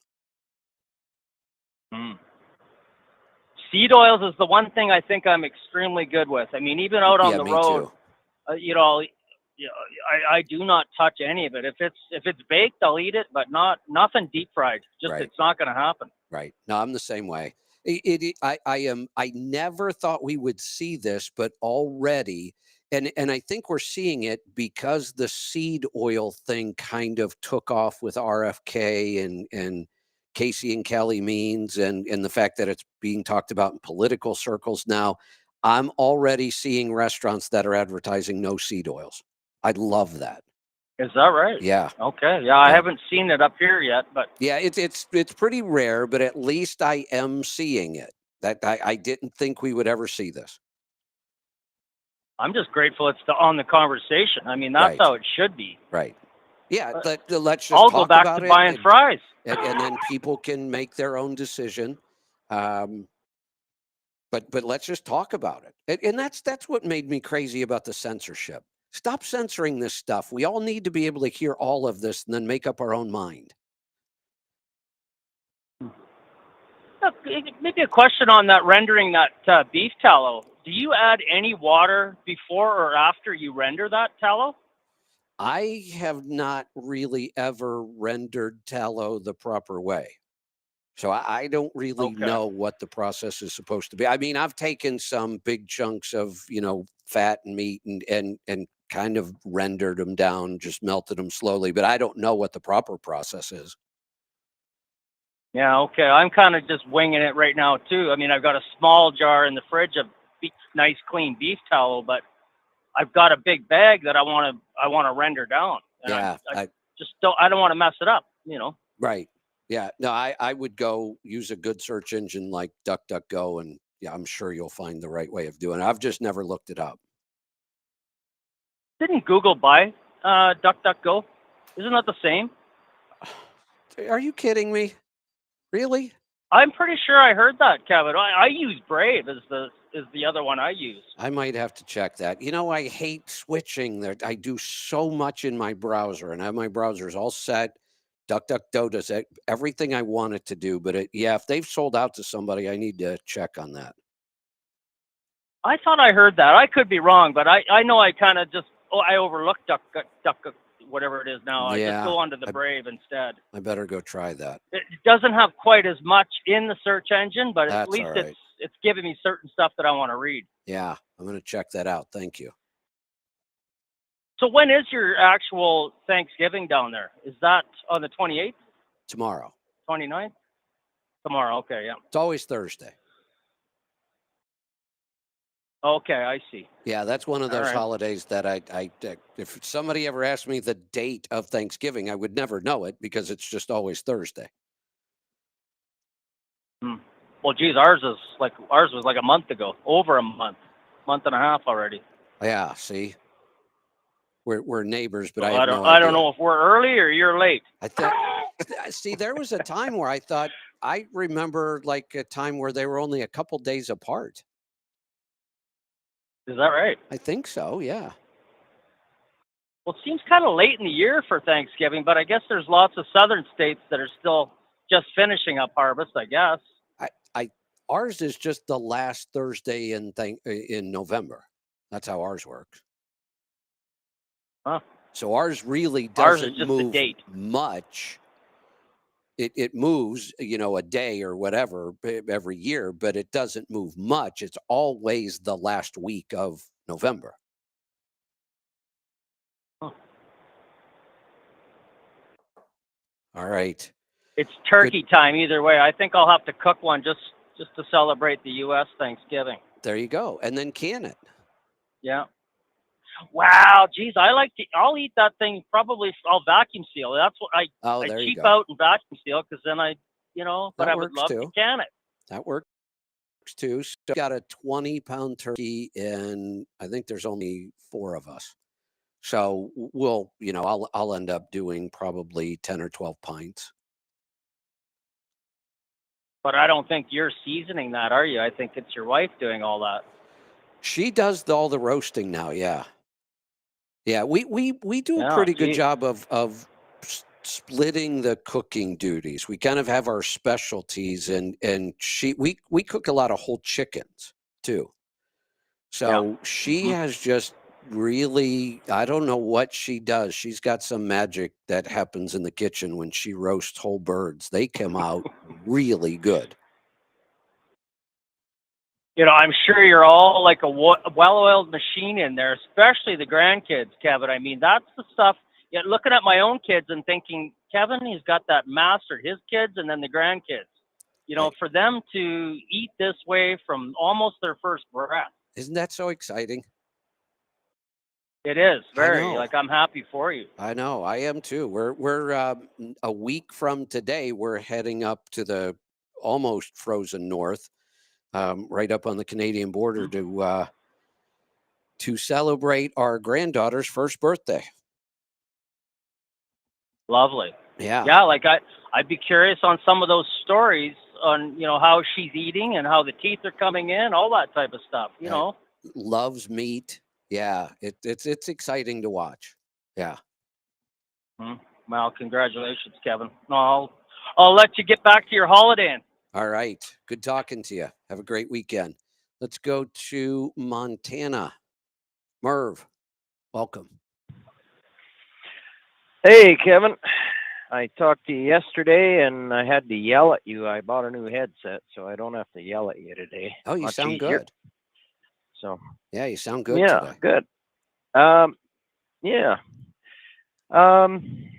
So a couple things. You were talking this morning about a new appointment by President Trump. Yeah. But I never heard you mention this one as Jay Bhattacharya for the NIH. Yeah, I said that's the one I'm really excited. I missed the first part what? of the show, so You know that's what? probably what I Did missed. I That's get to him? outstanding. Yeah. Yeah, because I said that's actually the agency that Fauci ran. Yeah. Yeah, that's awesome that he got in there. Here's one of the things I wanted out of his picks on the health side. I wanted him to choose people that have been deleted and censored. Yeah, and he'd be one of them. He by far, he was one of the most outspoken doctors from the beginning. He was against all of it. The masks don't work. Lockdowns are stupid. The vaccine is a problem.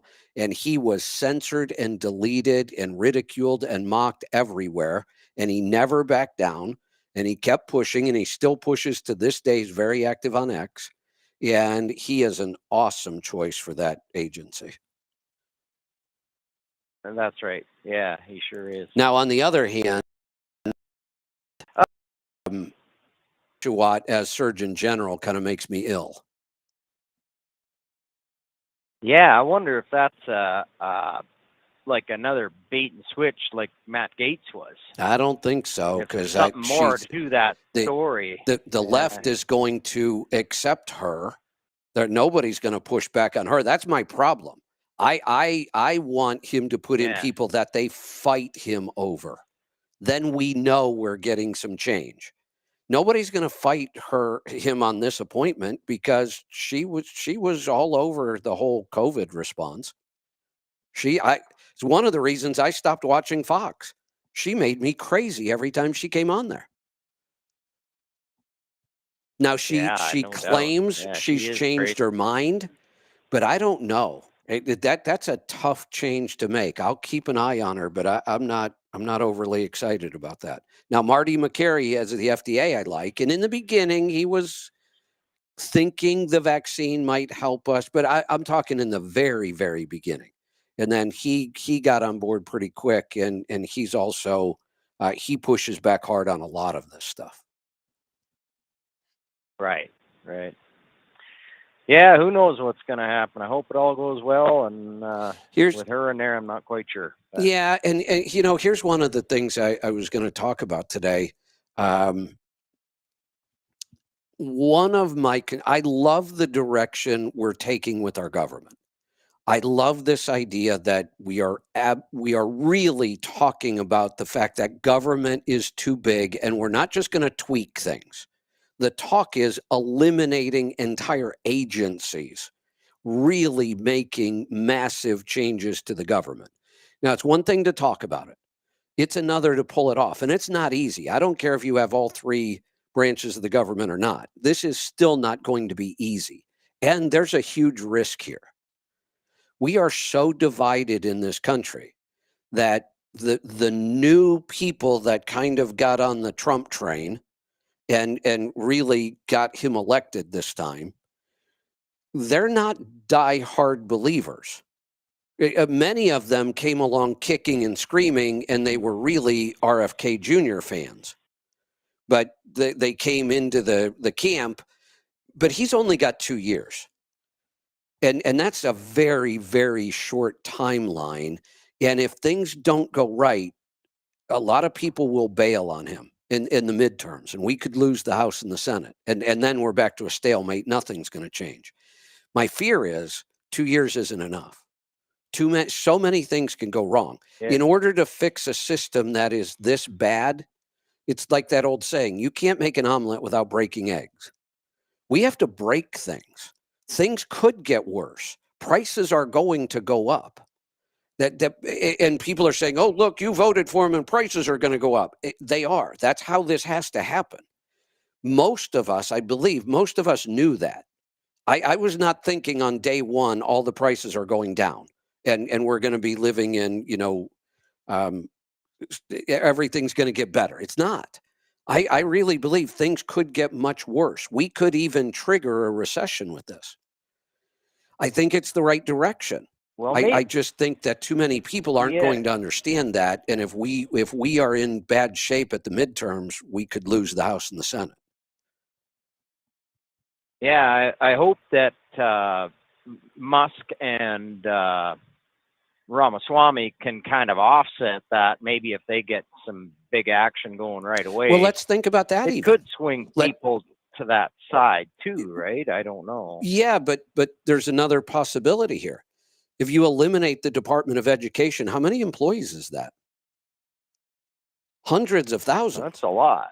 Then it has to be. Yeah. Then we might eliminate the IRS. Hundreds of thousands of more jobs gone.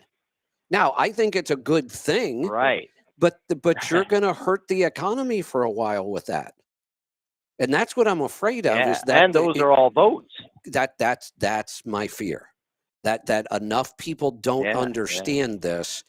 And if they're not careful with this. Now, everybody wants them to go in full bore, guns blazing, take out everybody, take no prisoners. I get that. We all want change and we want it right now.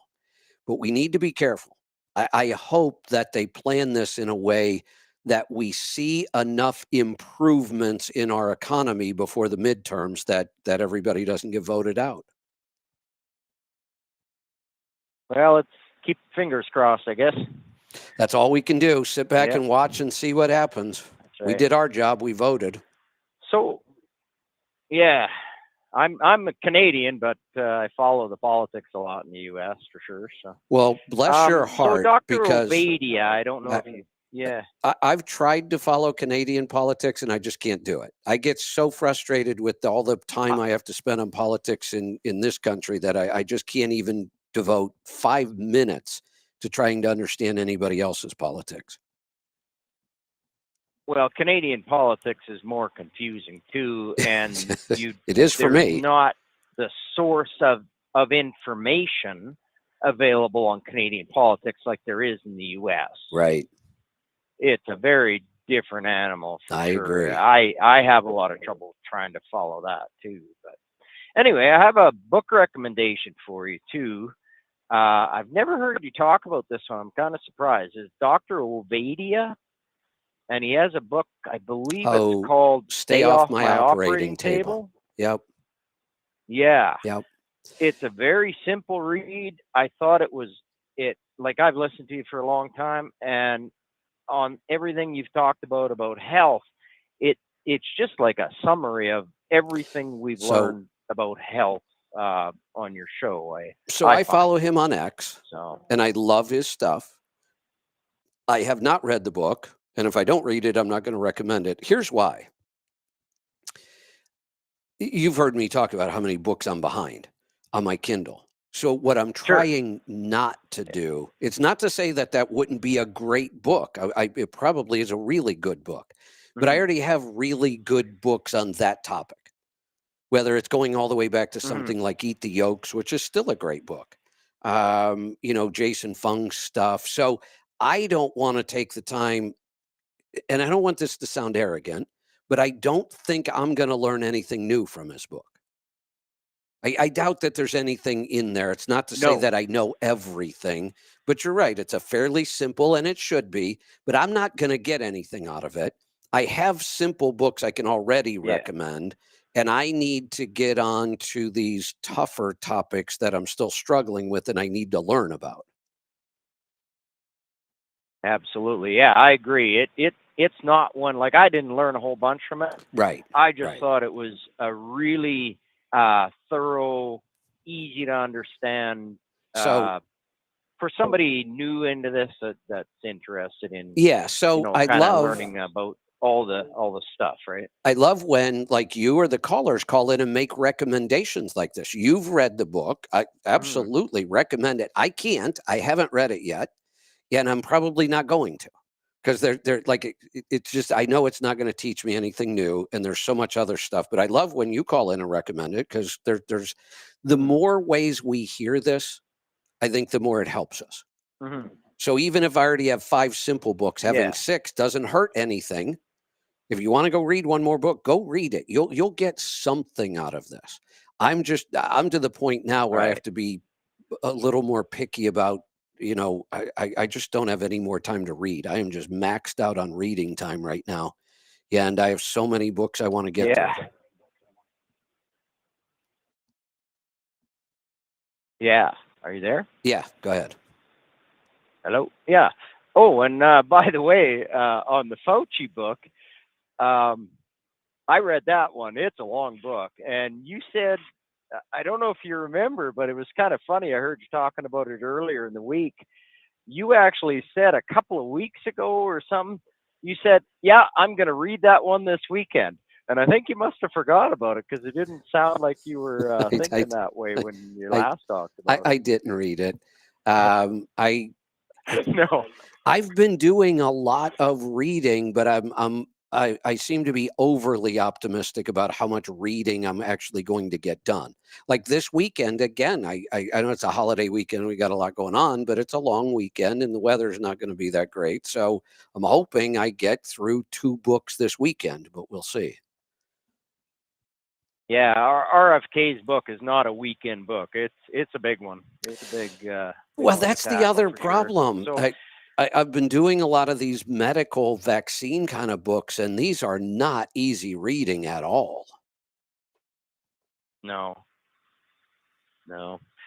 So the real question I have about, or that I called about, was about histamines. I heard you mention it again today, and I deal with a lot of anxiety issues, and I've been completely off of medications, but there's one that I hang on to, and it's an antihistamine, and I got it specifically to deal with anxiety issues. Right. And I heard you say one time, if that antihistamine helps with your anxiety, it teaches us something about what may be causing that anxiety. Correct. Can you kind of fill me in on what that is? I've never heard you discuss that before. Yeah, and I normally talk about this in the context of sleep, people will say, oh, I don't know why anybody has trouble sleeping. Look, take this supplement. I did. I sleep like a baby now. Everything. Well, I can give that same supplement to 10 other people and won't do a thing for them. Sleep is like everything else about our health. It's multifaceted. There are dozens of reasons why we might be struggling to sleep. And until you identify what the reason is, you're just throwing things at the wall to see what's going to stick. Oh, no, melatonin fixed my. Well, then all that tells me is you were lacking melatonin. The next person says, oh, no, if I take a Benadryl, I'm out like a light. Well, yeah, that's because you're so overloaded with histamines. But Benadryl doesn't help me at all. I can take a bottle of Benadryl. I'm not going to sleep because histamines aren't my problem. So this is why we're so confused about sleep. We don't know enough about it. There are dozens of reasons. And people will go, oh, no, this fixed it. Well, yeah, fixed it for you.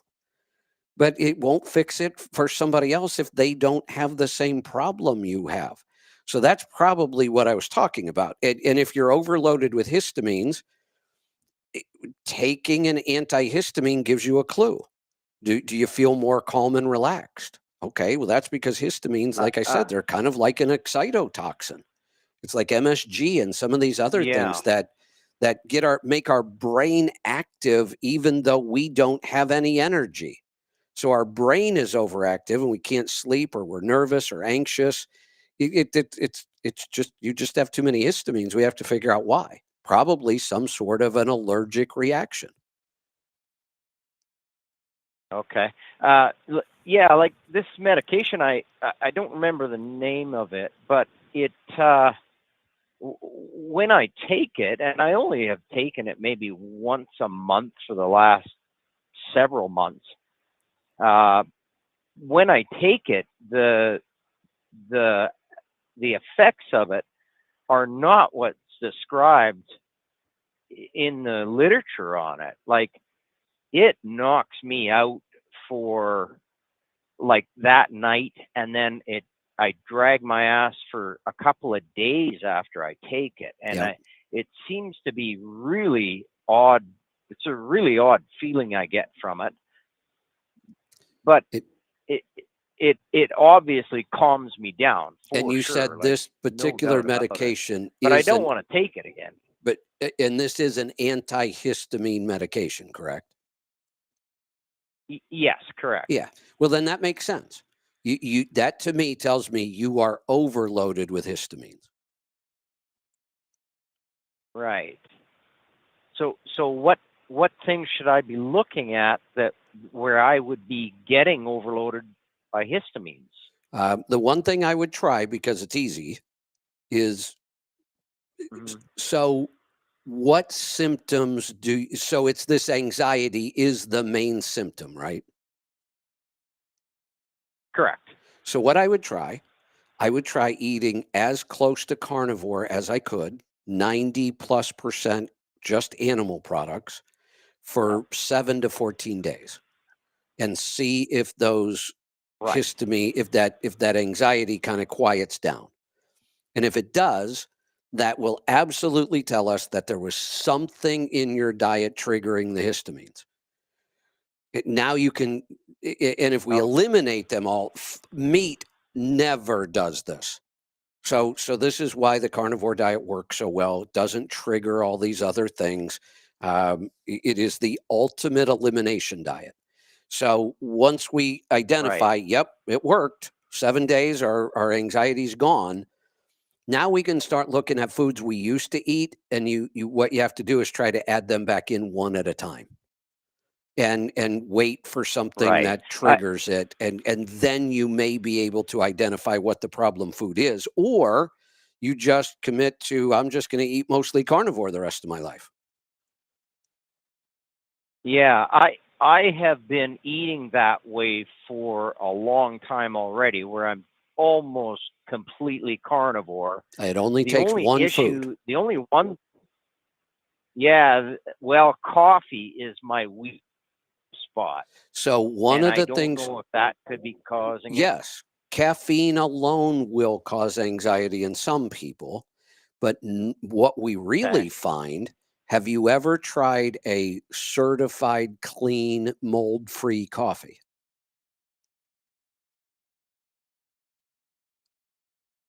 You missed that.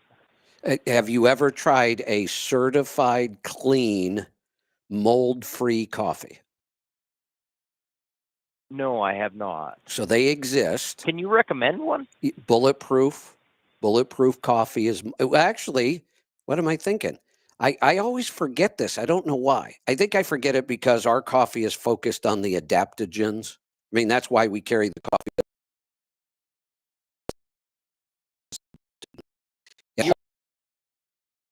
Has-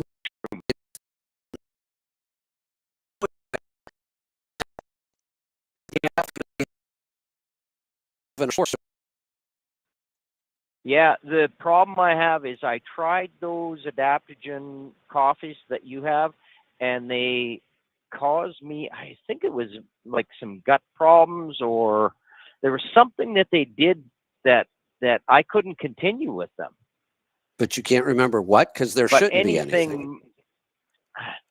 Well, and that's what I was told at the time too. I was working with Lauren on that, and Right. she recommended them, and I tried them, and I just couldn't continue with those. But So then, mold free. So Bulletproof is mold free. Kion Coffee, Okay. Kion, that's Ben Greenfield's company. That's mold free. Cardiology Coffee from Dr. Wolfson. Dr. Wolfson sells his own brand of coffee. It's mycotoxin and mold free. Okay. Okay. Okay. You may Yeah, just I'll be check into those. having you may be having a response from the mold in the mycotoxin in the coffee, not the caffeine. Now, what I've said is, Right. so Dave Asprey was the guy that discovered this originally. This goes way, way back, 15 years ago or more. He realized he was very mold sensitive. He has been his whole life. He grew up his bedroom was in the basement, and it had a huge mold problem, and nobody knew it. And he had been exposed to mold for so many years. He's very hypersensitive to it now. And he realized that coffee made him anxious and jittery and nervous, but it wasn't the caffeine, which is what everybody thought. It turns out it was the mycotoxin. So he figured out, how do you process coffee in a way that we can ensure and then test it to make sure it doesn't have mycotoxins. And many people will tell you that if they drink that coffee, it is a completely different experience from any other coffee they've ever had. Now, I don't have that experience. I can drink any coffee on the market and it doesn't bother me in any way. And if I drink mycotoxin-free coffee, which I do now because I drink our mushroom coffee every day, it's no different for me. I'm not sensitive to those mycotoxins the way some people are. You probably are, and it may be just getting the mycotoxins out of your coffee. Okay. I'm guessing that none of those come in a K-cup. In the truck, it's the convenience, right? Oh no, Bulletproof absolutely sells all kinds of K-cups and decafs and all kinds of. Almost all of them do have multiple options on their coffee, and they're all mycotoxin free. Oh wow. Okay. Then now that's here's what the I'll other give thing a try I and would see tell how you. that goes for me. Here's the other thing I would just encourage you to do. We use a Keurig every day, have for years, but I don't use K-cups. I use the reusable K-cups. Right. And then just get ground coffee. Yeah. And I do that because I hate the idea of throwing away, 3,000 plastic pods every year. Yeah, I agree. It's the convenience in the Oh, I truck love is the convenience. the only issue with it. The convenience at home is the reason I do it too. But the reusable pod is just as convenient. Right. Yeah. Okay. Are any of those like a real good strong coffee? I mean, that's what I would Yeah, prefer. same here. If all of these offer a really dark roast. Okay. Good enough, Kevin. I appreciate your time on that. All right. Thanks for the call. All right. I think we're out of calls. I'm going to do something a little unusual here. Aaron, Yes, sir. what are you thankful for this year? Ooh, Ha! man. Nothing like putting you on the My, spot, huh? yeah, no, I think I'm most grateful for my family Yeah.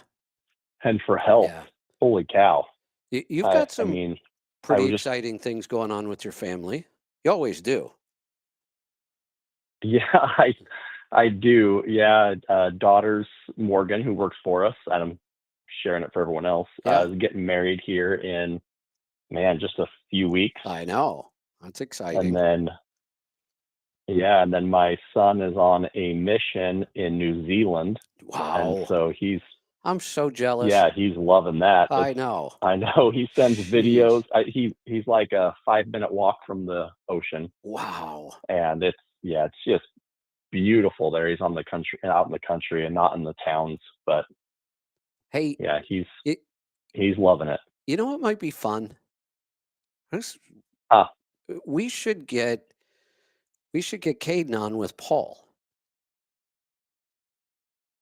oh yeah, and just let Paul. that's a good idea. Yeah, tell him what kind of things he should go see and where he should be hanging out and what he should do, and that would be fun. Yeah, that'd be good. I know Caden, he usually will call on Sundays, but I bet we could probably Yeah, schedule something. see if we could arrange But something. That yeah, would be no, fun. that would be good. Yeah. Yeah, I still think Paul Yeah, goes that'd be back good. every Well, year. what about you, Kevin? I'm going to put that back on you. What are you thankful for this year? You know what? I am. I will go with the health thing. I am Yeah. so grateful for. I don't even know who or what. The people that put in the time and effort early on and took all the ridicule and they were censored and deleted and they were called kooks and nuts, and well, now it turns out that they were right. And we should have all Yeah. been listening to. I'm really grateful that they did the hard work and they took all the heat and the ridicule and they kept at it, and it's now becoming mainstream more than I ever thought it would. And I'm just so Yeah. grateful. I like I said earlier, I want everybody to experience this. Yeah. Well, you know, it's so where my health gratefulness, I guess, came from is I was recently talking to Morgan. Now that she's getting married, she's, will be booted off my health insurance. Yeah. And so we were talking about all of the, there's so many different options out there for health insurance.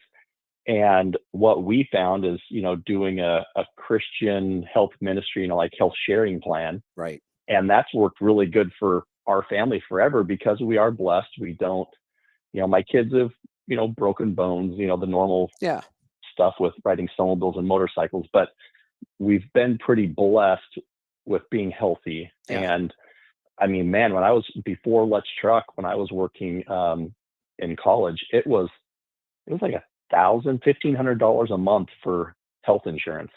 Yeah. And we never used it. And so now we pay, I think now that my family's bigger, because Right. 5 kids, we pay $700 and some bucks a month, and we don't use it very much. Yeah, And so it's there when you need it. Go ahead. And that's the way this Yep. should be. We should be mostly Yeah. healthy. But we need insurance because accidents are really expensive. We talked about this yesterday on the CMC because I covered health insurance yesterday as one of my topics, and I talked about just my hand, a simple accident out in the garden. I crushed my hand under a rock, $22,000. Yeah. And I was never even Yeah. an inpatient. I didn't spend one night in the hospital. I went into the emergency room, got Yeah. it wrapped up for a week, went back, got it operated on, was in and out the same day, $22,000. But my medical sharing program paid every penny of it, never a question. It's the only time I've used it, Yeah. but it was wonderful to just turn it all into them. They paid it, no hassles, no nothing. So I've been very happy with Liberty Share. Yeah, I love it. The part I love is when they send the updates in the email, like what changed, right? And when you go for insurance companies, they usually will start reducing what they're covering, but Right. then increase your rate, Exactly. right? And the health share, what I love is when they take something away, there's a reason for it. Like one of them I learned about a couple of years ago was that if you, like, we ride motorcycles big time, my son and I, Right. and if we are to get in an accident and we were not wearing the necessary safety, right, like a chest protector, Right. boots, a helmet, and we get hurt, they don't cover it. I know. So I like basically, that. it's like natural selection. That's It's like exactly the right. purest form of natural That- selection. I love that, and that's why our rates stay low in a health sharing plan, is because they don't cover the idiots out there that, hey, I'm going to go wheelie down the freeway with no helmet on because the Drunk. state doesn't force you to wear a helmet, Drunk. and boom. Yeah. Yeah, or Yeah. drunk. Yeah. Right. They don't cover anything that is illegal or any of that. It's I Right. don't know. That's why I like it. Right. And Mainly. insurance can't do that ever. My God, people Yeah. would freak out if an insurance company ever tried to do that. This is not insurance. And I always tell people that. We don't use the word Yep. insurance. We don't use words like deductibles or co-pays. They don't use those words because it's not insurance. But that's also why they're able to Yeah. do these things that make more sense, because they're not insurance. Yeah. Yep. And so to go back, like, now that we've talked that one to death, I wanted to go back to like things we're grateful for again. Yeah. It just was like sort of jump on me. I was like, man, I am super grateful for the country that we live in. Yes. Like, it is amazing when you go to other countries, and I've been fortunate enough to go to a few. Holy cow. Like, it is, even though, you know, the last 4 years, people are like, oh, it was terrible and stuff like that. Man, even at the worst, it is Right. still way better Well, than the majority of other countries out there. And I think if we start to find ourselves ungrateful, man, even if you have to go into debt to buy a ticket to go visit one of these third world just so countries, you can see. just go over there and stay for a month, and let's Yeah. see how well you like America then. Yeah. Well, and let's think about it. There's Your no outlook doubt. change. I have not been happy with our country over the last 4 years. I think we've done a lot of Oh really yeah, yeah, stupid stuff that needs to stop before it gets worse. And I think we're both yeah, optimistic for sure. that we've at least put a stop to some of it for a while, so we can Yeah, rethink and breathe. You know, one of yeah, the things I'm grateful for, so if we're going to talk about this, the fact that yeah, companies are vocally coming out and saying, we screwed up and we're eliminating our DEI department. yeah, yes. Them being vocal about it is pretty impressive. It is. Right. And that also shows that, you know, because if they were like, you know what, we're afraid of the woke agenda, we're just going to change it And and not just say anything. just Right. let it go, Right. and hope, But yeah, hope no one says it. But now it's like they are actively going against it, yes, you know, doing press releases and stuff like that. So that's good to yeah, see. And that's good. like you Yeah, said, even at our worst, which the last 4 years were pretty bad, in my opinion, even yeah, what is our biggest problem? Our biggest problem is 20 million people who know this is the best place on the planet to be, and they want to be here. yeah. And And those are the ones we know about. exactly. I feel bad that you weren't born in this country. I really do. I wish Yeah, the conditions in our world were better. They're not. I can't change that. But what you can't do is you can't destroy the one place that's doing it right, which is what we've always been, and that's why people want to be here. And we were on our way to destroying it. yeah, yep. And it's So, still, the fight's still not over, as oh, you can, not even as you close. talked about. Not Like, even it's close. just, yeah, it's like fighting until the very end. That's what Yeah, they're and they're trying. I guess I shouldn't say fighting. They're not really doing a very good job fighting. They're doing a great job lining their pockets and their friends' pockets. It yeah. seems like. Yeah. And I feel like we've only got 2 years. If you don't pull off something by the midterms, voters are going to turn this around again. Yeah. Well, did you, man, we're going to cover every topic here. Yeah, there you go. Did you hear that Trump, I heard a speech just recently saying that if you have a concealed weapons permit in any state, that he is going to make Yes. it a law that every state has to honor it. Yep. Yeah, which Like is it, awesome. But I don't even think it's constitutional carry. no, Isn't it's that not. open carry, or is that also Constitutional carry is considered just open. carrying? So that's open carry. Now, what people want, Yeah, okay, that's what I thought. some people use the term, which would be the right way. True constitutional carry, if you read the Second Amendment, means there's will not be what's the word I'm looking for? Infringed. Infringed, exactly. There should be Yeah, no yeah. regulations that requires me to go take some kind of a test and get a concealed carry permit, period. Constitutional carry Yeah, just yeah. means you're allowed to carry a gun. The Constitution says so, and we're not supposed to write any rules that infringe on that. But Yep. so the idea that if you have any permit, it should be accepted everywhere. I like that. But why not just go one step further? Why not just make it a true constitutional carry? And I'm even okay if you want to leave the goofy test in there. It doesn't do anything. Yeah. All these, anybody Yeah. who's ever gone Yep. to get the permit, it's a total waste of time. It's not making anybody Yeah. any safer. It's just So it's just one more government program that they charge us for, make some money on. I'm okay. Leave a correct. test in there. Yep. Make it nationwide so everybody takes the same test, gets the same right to carry a weapon wherever they want to carry one. Yeah. Yeah, I know there are some states like Texas, Utah. If you take their course, it's not really a test. It's just a course and I took the Utah one and Idaho, and then I think Washington, they just wanted money. Right. But the Utah one, I liked that course because it basically shared with me the legal ramifications of having a weapon on me. Oh, okay. Like what could happen if I'm trying to defend my family or my property or protect my life? Right. And what could happen if I do use a firearm in that situation? What should I be prepared for? Because will I be arrested? Yes, I will. Right. Will I be handcuffed, thrown in a vehicle? Absolutely, because the cops don't know until the investigation's done. Could I lose a court case that cost me tens of thousands of dollars to defend myself? Possibly, if it's just his word against mine. Right. And so it taught more about that than like how to handle a gun. Yeah. And I went through hunter safety course when I was 8 years old.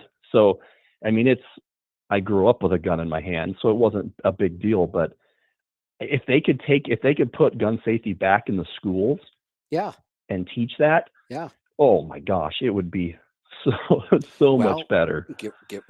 Getting rid of the Department of Education is a good first step. yeah, that's true. Give it back to the states where it belongs, and then you might very well see states like Texas or Utah or South Dakota or Montana bring some sort of weapons training back to the schools. Yeah. All right. Yep, it would be nice. It would be nice change.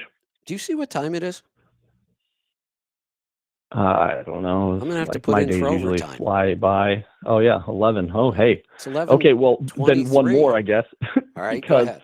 we do have that webinar for accounting, knowing your numbers, on Tuesday. That's right. And yep. So if you're in our tribe, you just go in there and you can go and RSVP, and then we'll also be sending out a link that's free for everyone. And then in the coaching call, you aren't teaching just like accounting. You're teaching specifically how to use profit gauges. Correct. Yeah. Yes, correct. Yeah. Yep. It's specifically on how to use it and where to put things and understanding reports and all that. So let me tell you what I think should And happen then- here. We'll see if it happens or Okay, not. go for it. I talked about this yesterday. This is a perfect time for somebody who does not have an accounting system to get their entire year of accounting done, and it won't cost them a penny. Here's all they have to do. We still Exactly. have a 30-day trial, free trial on profit gauges, right?